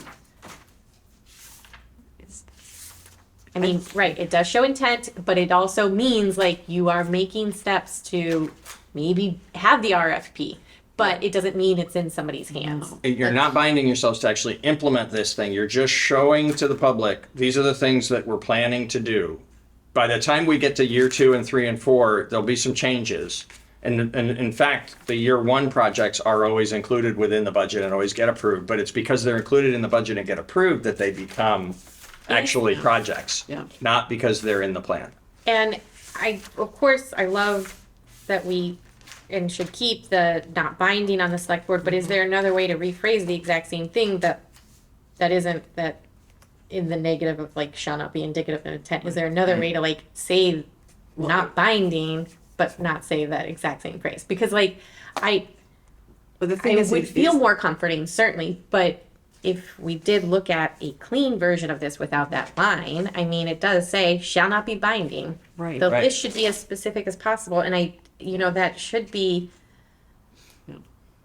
The fact of the matter is, though, that statement, which shall not be regarded as indicative of intent, is just not true.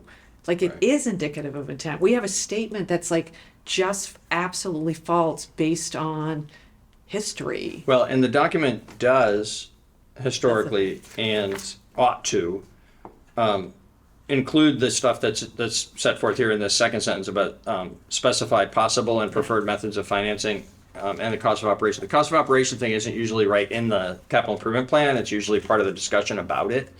But the financing methods are usually actually on that sheet. Right. So like if we're gonna propose that we think next year we're gonna do $2 million worth of stuff, buying equipment and doing projects, we show the wherewithal that, how we're gonna be able to afford that by, certain amount of it being raised in taxes, certain amount of it being used to fund balance, certain amount of it being bonded maybe, or borrowed, or a grant.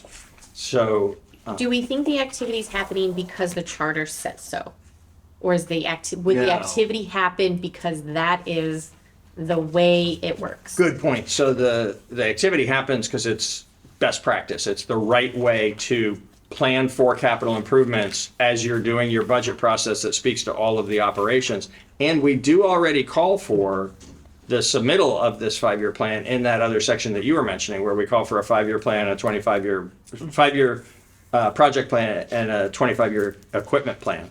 So we already say when you're proposing a budget, you ought to bring forward those plans as well at the same time.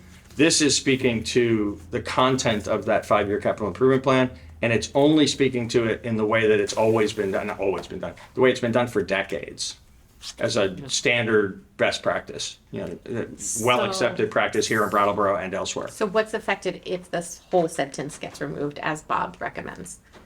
The effect of it is that it won't tell people in the future that they ought to tell us how you're going to pay for it.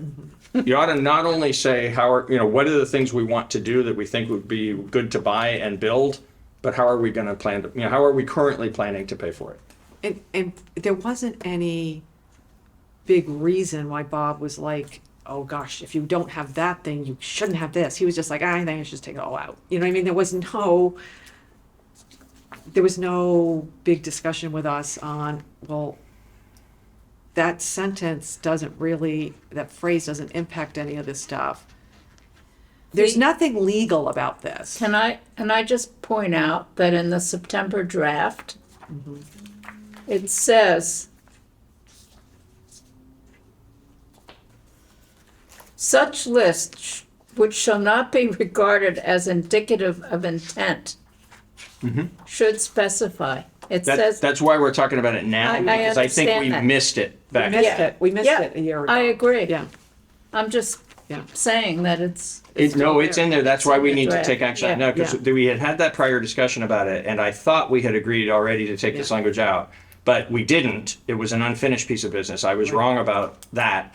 And I went And, back and so when I watched saw in the September draft, I missed it in September. When I saw it in preparation for May 14th, going back to the old documents to reread and be ready to talk about the other things, I saw that and I thought, oh gosh, we already took Yeah. that out. We need to clean it up. Yeah, no, we should It turns take out we it out. didn't back then. And I No, think but we we still should take it out I now. still think we should. And a year ago, when we talked about it, there was no legal issues about it. It was a disagreement of surprise, like, it's like, it was a couple of us were like, that's just not how it works. And then Hannah was worried about people buying like hot mix and stuff. It was Yeah, not, and- even a year ago, it was not a debate about legal issues.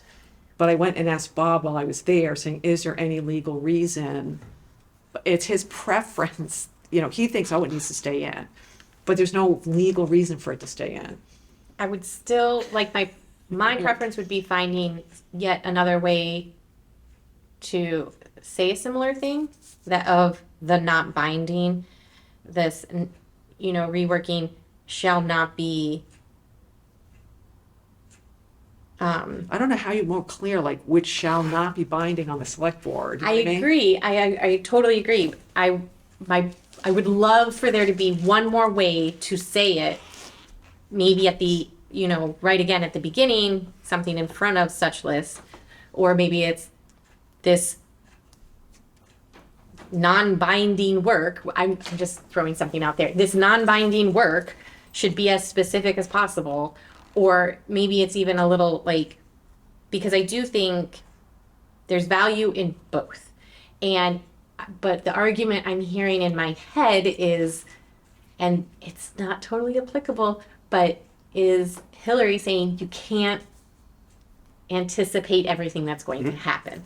But look at the last sentence. It says, it may be revised and expanded each year with regard to capital improvements and capital improvements still pending or in the process of construction or acquisition. So the list can change. And I think we already say that.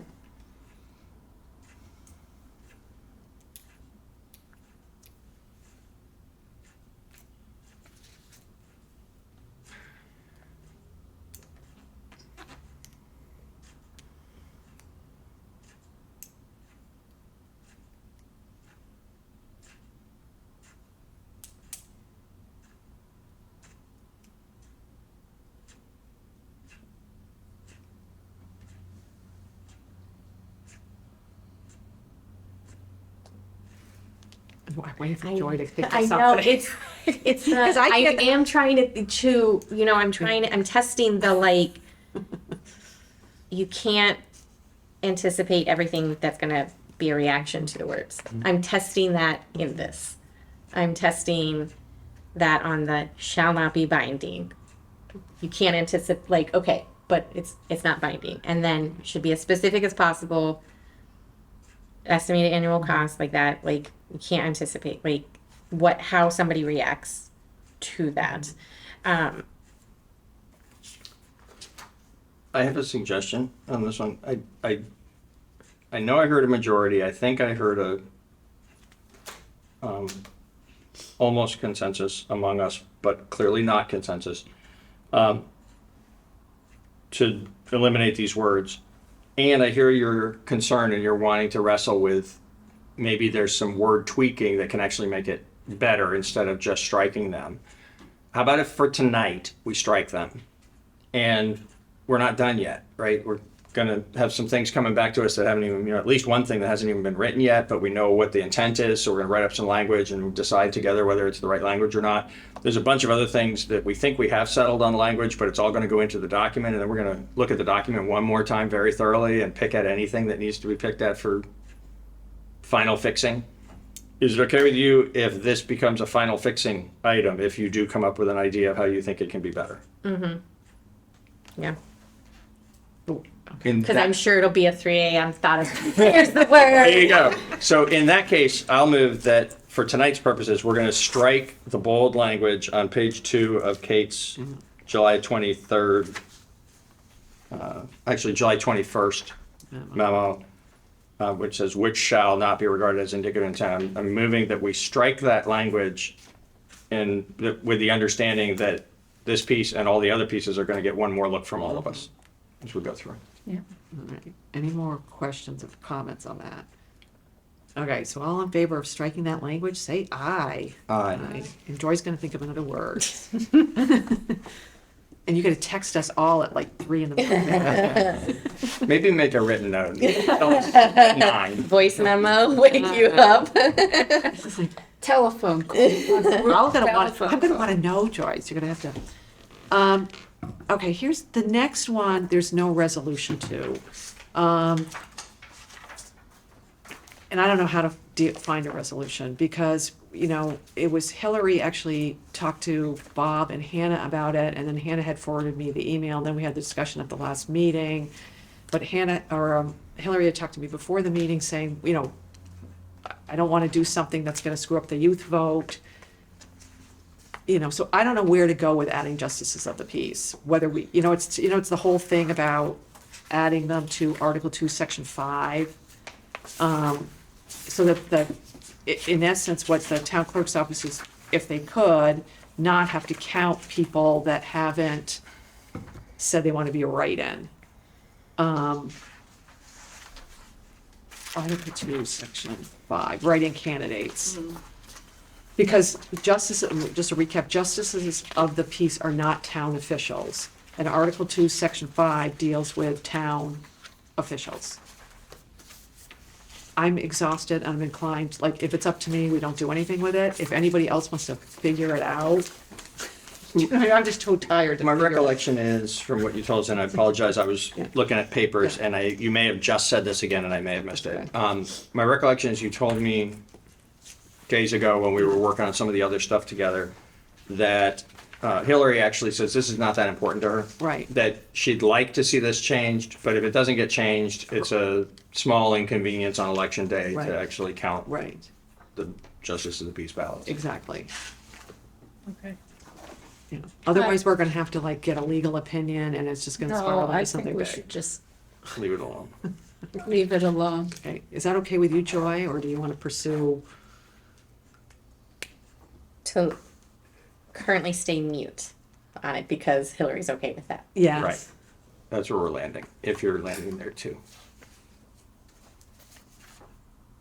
Because I guess I also just want to make sure it exists in state statute, so it's something that doesn't need said, or like, No, justices of the peace are not considered town officials. right, But, so, right now, any other person running for town office, they don't count the write-in votes unless the person has said in advance, hey, I'm gonna run for select board, or hey, I'm gonna run for representative town meeting. So they don't count them unless they've said. Because a justice of the peace is not a town official, they're not under our write-in exemption. So they have to count every write-in justice of of the peace. Even if it's for Mickey Mouse Yeah. or whatever. So Hillary was asking if we could include justices of the peace under Section 5 with the write-ins. Then she told me, and she was the one that brought this up, which was the youth. the vote count. youth vote. We have to somehow make sure that the youth vote does, like, because youth voters cannot vote for justices of the peace because they're not town officers. So she brought up it needs to be done in a way so that it doesn't make it so that youth voters can vote for justice of the peace. And when I brought that up at the last meeting, I think Hannah was like, well, I think we could just add it in, but I don't know. You know what I mean? So this could bring us down. And when I talked to Hillary before the last meeting, when this came up, I said, okay, listen, if this is going to cause us like an international incident to have to rewrite the entire charter, do you want us to rewrite the entire charter so that we can put this in? And she was like, no. You know what I mean? She was like, no, if this is like going to cause you guys like a massive amounts of grief, I'm okay with you guys not Even dealing at with that, it. like, to not get the youth vote means a doubly different ballot for the youth vote, which is potentially an extra expense. Yeah. And it could- so, and being moot yeah. is okay. And it could be it could be as simple as just adding "and justices of the peace," but at this stage of the game, having to go and get a legal opinion whether we can add that word in is like, for me, it's just too much. And if they have a process that works for now, Right. it's okay to write that. That's right. And the state is actually doing this giant thing about write-in candidates that may actually make anything we spend doing on justice of the peace moot anyway. Right. I'm So okay we not okay? saying anything. Okay, oh, that'd be so great. Thank you. Okay. Sorry to recap that again, but just No, wanted no. to make, it was also late in the evening on the last know. meeting, so. Yes. No, I want to make sure everybody's on the same page. And I don't want to not do something because my head can't tolerate doing it. So I need people to say, no, Kate, your head should tolerate doing it.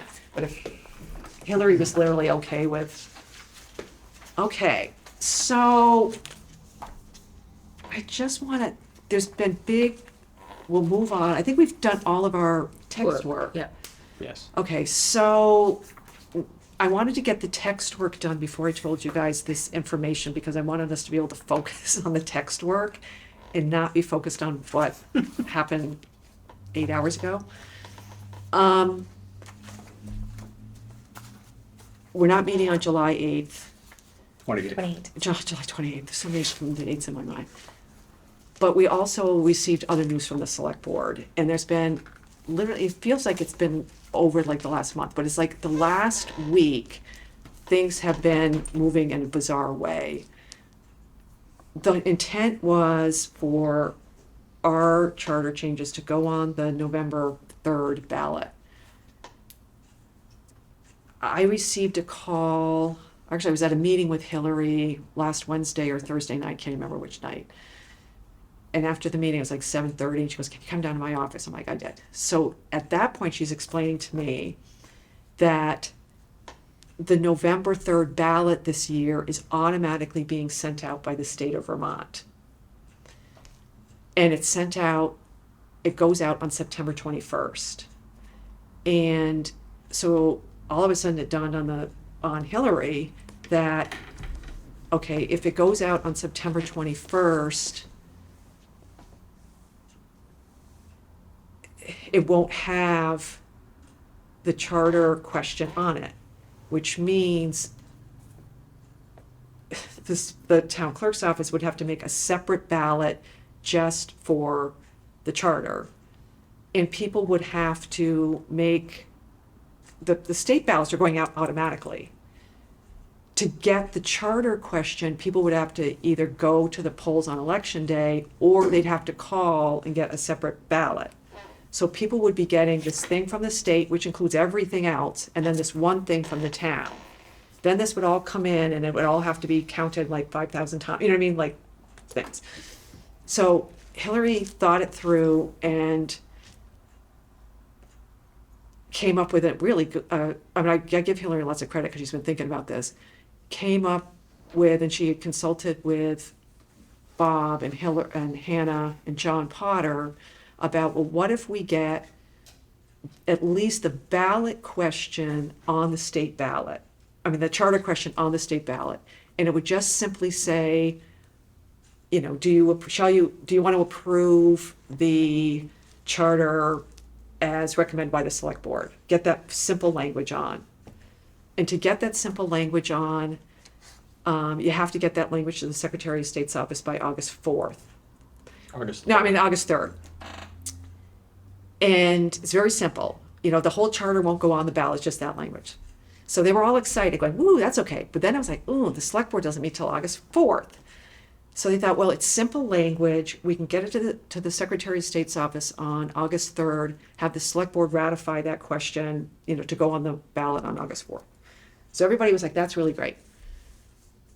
Then the question came, okay, the plan, you know, we were going to go to the select board on August 4th, which would set in motion something so that hearings would happen, but they wouldn't happen and be done prior to September 21st when the state ballots went out, which meant somebody could get their ballot and there'd be something on the, you know, you have the question, do you want to vote yes or no on the charter changes? And then it would say, to see the charter changes, go to Brattleboro, blah, blah, blah, .gov, something Seth created. It would go to the link with the charter changes. But if the language doesn't exist, people are going to look at this and go, well, you know, I mean, there's no language for people to look at if they get their ballot. So then there was a big discussion about, well, maybe what they can do is have all the hearings done prior to September 21st. So when I went bed on Friday, the plan was to move all the hearings up, you know what I mean, and do this so it would all go on the ballot. Everything was fine. Monday, got a call from Hillary to come in on Tuesday.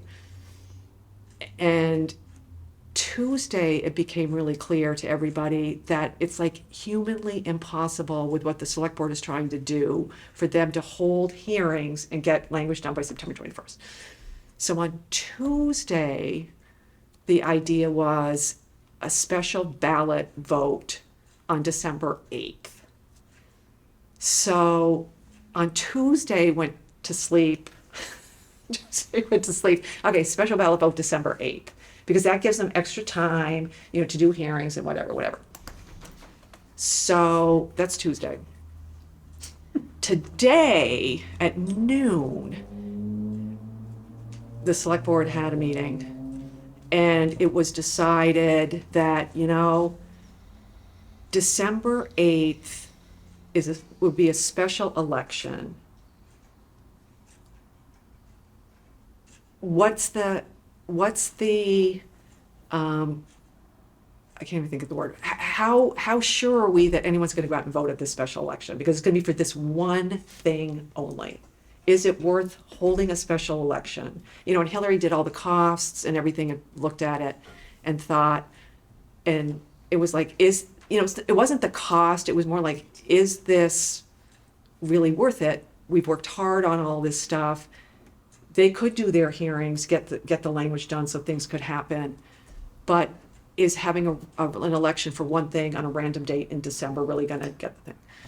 So the upshot is, as of noon or 1 o'clock, I guess today, the select board has decided to put our charter on the March 2027 ballot.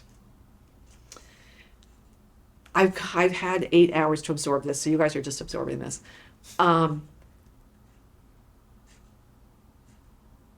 And I've had 8 hours to absorb it, and I'm now like absorbing it in a positive way, because we have worked so hard on this that I think it deserves to be put on a ballot where people are actually going to go to an election and vote on it. It doesn't, in some ways it slows down our timetable a little, but in a lot of ways it doesn't. What it means is, we're not having a July 28th meeting. But it does mean we still have to get this done. And at first, the select board asked, well, why don't you guys come to our first meeting in September? Now, selfishly, I was like, if we could maybe not do it in September, it would be nicer. So they've got us on for the first meeting in October. And we need to go in then, because there's still this stuff about warning the meetings and warning hearings to get to March. It feels like, we shouldn't have to do anything again until February, but we got to get this thing rolling, because it was very clear, like, we cannot miss this March ballot deadline. Can I add Oh, something? yeah, there? yeah. I'm sorry to interrupt. I just want to make really clear. So the place that this is landing is a 2-month delay in us delivering it. It doesn't mean we're going to work on this for 2 more months. We can see the finish line practically from here, right? So we'll decide together about when to meet instead of July 28th, and we'll get the thing done in maybe one more meeting or maybe 2 more meetings, but we'll get it done. But then we won't actually deliver it to the select board until October 6th. So there's a 2-month delay in that. But there's a 4-month delay from November to March in when the ballot will occur, which leaves, not only does it mean that this will happen on a date when a lot of the town is already going to go to the polls to vote in the town election, so we'll get a better turnout and hopefully a more appropriate community representative decision on this, but it means we won't be racing. We've been racing to try to get done by the end of July so we could get it to them in the 1st of August so that they could race to do the things they had to do to get it on for November. And instead, what will happen is, it'll all start later, but there'll be a much wider window of time to have them do what they need to do, have us do the public information stuff with the community.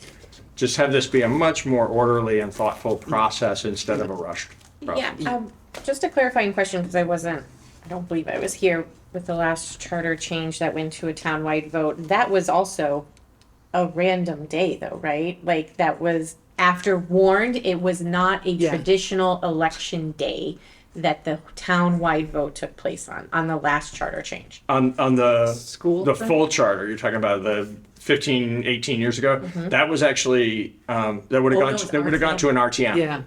which is why it wasn't regular election day. Yeah. RTM voted on the charter, not the whole town.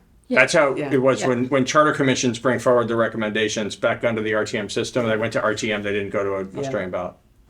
Yeah. Even though it was, I recall somebody saying it was like in the town paper though, like the charter changes. Yes, Oh, it right. was. Everybody got a chance to read it, and there were 3 educational meetings For the whole town. for the Or- whole town. Anybody who wanted to could come. And I guess the expectation at that point was that if you didn't like it, you told your representative in your Yes. district. Yeah. Exactly. Okay, Yeah. sorry, just So it was, No, to clarify. Yeah. it was a special RTN. Yeah. Okay. Yeah. And one of the things about this year that Hillary brought up is that there's an election in August and there's an election in November, and then we tack on something in December. You know, Fatigue, absolutely. Yeah. Yeah. And basically, the decision, like, the select board is telling us that it's going on in March. You know what I mean? And Okay. like, and this thing is like the evolution of, oh, okay, it'll be rushed for September. Oh, okay, I can tell you guys tonight it's gonna be December, and literally at 1 o'clock this afternoon, we're doing it on March. Is So there not also like a rumbling though of a special, There's- a vote on a special tax though? Yeah, that's, they're And gonna, they can be done together? no, because they're gonna do that. Actually, the select board meeting is happening, that we're getting bumped for, is the Is for select board that. meeting. Yeah, Mhm. and I think that's gonna happen in September. If they do it, Yeah. they're considering doing Yeah. it, but that would be on a much faster time frame because of the nature of the issue. Yeah, they were talking like September, sometimes September 3rd or after.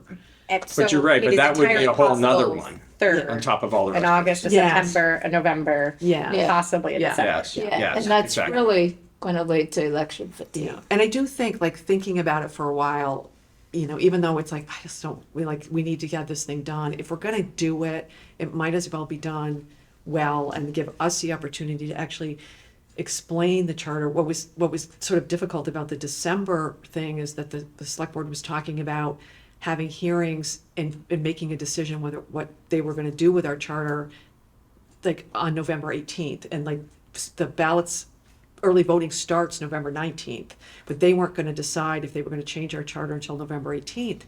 That's just way too late for anybody to understand what's even in the charter. You know what I mean? So we have these, and what I need to do between this meeting, and I'm hoping, I would like, because of so many things that are going on, I would love us to find a date in August that can replace our July meeting so that we can get this thing done. I want to just look, before we leave, look at our schedules and figure if we could get a couple days, and then I can ask Jessica and BCTV. I don't want to delay us figuring all this out until October or September. I'd love it if personally, like, if we could get it done in August. And then at August, I want to come back because I need to have a conversation or write something up. Like, how is this going to work? You know what I mean? Like, so we understand when we want to do things to get people educated about what we've worked on. So it would be great if we could have a meeting in August, talk about everything that we talked about tonight, solidify the language. And we'll get to the draft memo next, but I want to talk about that. I want to solidify everything so we have it done in a package and we're just ready to roll. Would be my personal preference if we could work that out, because it's like hanging over my head and it needs to end. Like, I need to not I think like be that is spending fine. like, you know, I mean, we all need I'm to. not like- that upset. I mean, a little disappointed, but that it will be a March election. But I think that will be the best turnout. It makes the most sense. It is the most timely, and yeah, it does give more opportunity for education or to continue to talk about it as everyone prepares for when Kate told me this afternoon, and then we talked it through, I came to the conclusion that it's probably for the best. So yeah, so we can look at an August meeting then. Okay, that would be great. So we'll, and I don't think there's any, it was like the March or bust. Do you know what I mean? Like, don't tell us November of 2020. Yeah. They tell us that, it's, Do 2 weeks from tonight on the 6th? I can't do the 6th. I'm No. not here. Okay. Is that whole week out for both of you? Yeah, I'm not back till the 8th. What about the following Monday? I don't know if there's a different meeting in this room, but Monday the 10th? If we could have like maybe two choices, so Yeah, yeah. just in case. Yeah, I got a Rec and Parks meeting on the 10th. you do. Okay. Let's see, what month The are we 11th talking is election, August. about? The 11th is election day, right? Yep. Wednesday the 12th? Sure. Mm-hmm. Yep, I Eight- could do the 8, 12 Wednesday is the an 12th. option. Okay. Oh, wait a minute, is that the third Wednesday? Nope. Nope, second Wednesday. Okay. Because, Thursday the 13th? Is that an option? Yes. All right. I could do the 12th, 13th. I already have possible charter meeting in Ah. my calendar. It's already held. All right. Do you have one more day just so that I? 17th? Monday the 17th? Yes. Let's see. I will. I might- Yeah. I can be back. I don't want you to come back just for this. No, I mean, I'd be leaving to come home that day anyway, so it's fine. 8/17. Okay. Can we, for Denise's sake, try to make one of the other two work and have Yeah. 17th be the fallback? Okay. And the So we're talking about the 12th, or the 13th, or the or 17th. the 17th. Yeah. And the purpose is to wrap. It's a redo of our what we would do on July 28th. Mhm. And Great. and I'll know more then about what the process moving forward will be. You know, and then we can make some other decisions about what we're gonna do. If that makes sense with everybody. Sounds great. Yeah. And then we'd have until October 6th to be at the select board.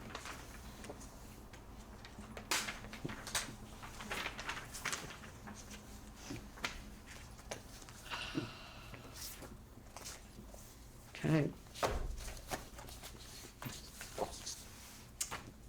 We thought this was gonna be our last, or Next to the last meeting. we do have to get up to 50 meetings though, because I only counted 49. And I don't know if I counted wrong. I gotta go through and count them all over again. Oh, no. At least 50.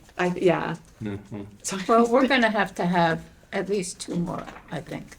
I don't know, if I can't get us up to 50, we have to have two more. So think are we're we gonna gonna talk about the memo or are we good? Well, yeah, what I would like from you folks, this is like super draft, is just to figure out, is this going in a direction that we think it should go in? And I want to preface, and again, I've reworked it. I didn't bring the reworked copy knowing that we didn't have to get it done tonight. I just didn't. It's, I think we need to look at it as not just a memo to the select board, but that the public is gonna use. And I want to straight on some of the things, the way I said stuff, and again, this is just the draft, is being really clear that there are things in it that deviate from state statute. And here's why, because we think they should. And call those out, you know what I mean? Call out that our combined process deviates from state statute. Call out that the revenue generation does, that the for cause or now at will does, so that we have it out there. You know what I mean? That we're being like as transparent as humanly possible on some of this stuff. We obviously have to put in why we're recommending 60%. That has to be just honestly put in there. That's not in there yet because I haven't put it in. I think that some of the legal advice in Bob's own words, I think we need to include in some of this stuff. I mean, I just want you guys to tell me if you think I'm right. I'm thinking that, I mean, I I wanted just to- caution a little bit of like potentially quoting someone that they should have the ability to review it. yeah, I think it's going to depend on the particular thing, Yeah. because then we have the other points on which we didn't feel it was legal advice. We thought it was a policy Yeah. difference, and we're not following right. his advice. So I think we want to be careful about that. Yeah. piece. Well, I'm talking about the legal advice on can we do 60%? And Bob gives us the citations in state statute that says we can do 60. That's what I'm talking about. Okay. Do you know what I mean? That- If, you, that sounds if you're right. quoting something as opposed to being Oh. like, it's an article for the newspaper and I'm quoting you, Oh, is what no, you're saying. no. That's what I was worried Yeah. about. But if Me it's too. No, pulling That sounds from the right. statute or Yeah. pulling from like that, fine. right. Because there are people that are saying that it's unconstitutional for the 60%. So I just want to quote, Right. and maybe I can even say it wasn't from Bob. I can go, no, here are examples of where Sure. we can. You know, I can even say it's not that Bob gave it to us. He gave us these legal citations. So I think in some cases, like, we need to be really clear in this document because there are people out there saying, well, that's unconstitutional. And I think if we don't address it in the memo to the select board, we're just leaving ourselves open. I think. You know what I mean? So just, I want to know what you guys Yes, think. I mean, when you said that you wanted this to be a document that, while it is directed Mm-hmm. to the select board, that it's something that anyone can pick up because obviously it will be in the public record and that That's sort of right. thing. I think my concern is like, oh, is this a similar thing that would be dropped in the reformer and the commons Mm-hmm. as the memo as it says, and that is a very different use Yeah. than as a part of meeting materials and discussion Yeah. and something that somebody takes home and reads. Yeah. Dropping, so I guess I just Yep. want to be sure like that's like those are different writing styles. Yeah, And so it's not your intention that we would not put it forward to any of the papers and be like, No. here, drop this in verbatim to help folks No, as no, a no. special like print edition or something like No. it is just that a memo to the select board. But But in the- speaking to each of the different changes we're recommending. right. and it would probably be something that would be printed and made available during the hearings. Or we might change, because some of it is, you know, who's our audience? Because I think some of the stuff that we're doing, you know, we could have under a headline for a different audience that said, hey, we're expanding public participation in town government. And we've done a lot of things that have expanded public Yeah. participation in town government. I haven't put that at that way in this thing because for them, I'm seeing this more as we're handing you a document that has all these trackings, knowing they're not going to understand what some of them are. So calling out and going, okay, we changed revenue generation. Right, Here's right. how we changed it. Here's, you know, we got this from Rutland. Well, You know- also encouraging them to read the clean copy. Yes. So I think documenting this is necessary Yeah. because we're throwing a lot of stuff out too Yeah. that we didn't think was useful any longer. But at the end of the day, once you've documented all the things that we're recommending that would be a change from the current, Yeah. and encouraging people to read the clean one through so that this is what it would be if you say yes, I think would get Yeah. folks' head clearer Yeah. about. Yeah. I thought the summary overview section was particularly good. Yeah. These are just giving them, It's very, I mean, it's, if anybody wants to read that, they can then look at the clean copy and look at the actual language. And I think that that's useful. one of the things I think our challenges right now is, because there was the select board meeting the other day, and there were people that got up in public participation, it's getting lost that we've made a whole heck of a lot of changes to this charter. So that's why I did the summary overview going, here's all the stuff we did, because it's getting really lost that we've done anything. And I think it's up to us to explain to the select board, here's what we're recommending and here's why. So we do have now another, like, we can talk about this again at the next meeting. I'm going to keep going, and you guys can still rip it apart at the next meeting. I'm you know what I mean? It's coming from all of us. You're going to give us an updated one of these. Yes. And we're going to go through it thoroughly next time. Yeah, And just, And it's good that the focus is the audience and knowing that there is another version that can be made Yes. that explains I- it with a different lens, because the With- select board yeah. is attempting to approve and warn yes. what we present to them. So here's what we're presenting, and then here's the education. Yeah. That's a whole it. nother thing. Yes. So It's just like we did when we did that public hearing, or not the public hearing, the public info meeting the first time around. Because, but this is like more of an academic thing that, because they truly, and it's no fault of their own, I mean, they have like no idea, like, that we've done this stuff. the board has changed a couple times Yes. during our Yeah. work. Yeah. Couple of But, times. but I'll send you another, and again, it's like, it's a stream of consciousness. I'm throwing everything on a piece of paper, and then I eliminate stuff or I add stuff at 2 a.m. But it's from all of us, and I just want to make sure we're all comfortable with it. But the audience that this is going to is the Brattleboro Select Board. Perfect. And then we can take information and do something else when we get into the info session phase. Great. But I just want everyone to know, you're not hurting my feelings if you say it sucks and you want to rip stuff apart, or add stuff or take stuff out. It literally does not hurt my feelings, because I'm doing a stream of consciousness. Do you want us to send you edits? Why don't you wait till I give you the next?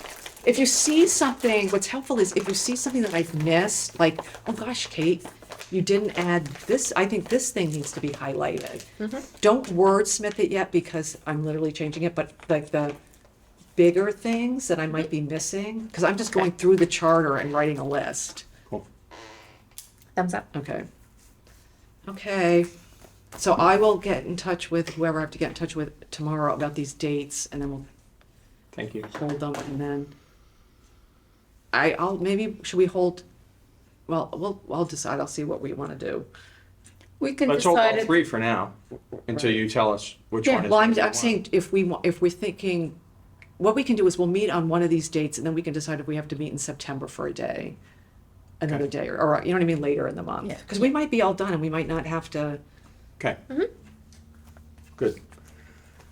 okay, thank you guys, thanks Well, we everybody. will have to meet at some point to You talk have to about officially- public information meetings. And we have to stuff do like a that. meeting so we can be 50 if we need it. You have to officially adjourn us. Okay, Hey, you can't leave, we didn't finish. back. Huh? Oh, Excuse me. I know, the timing's poor. okay, so should we, I thought we were wrapping up. Should we- I'm sorry, I just need to buy a break. okay, should we make a motion to adjourn?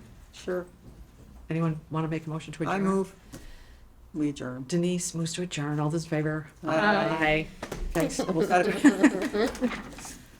Jeez Louise. You guys, I'm gonna count.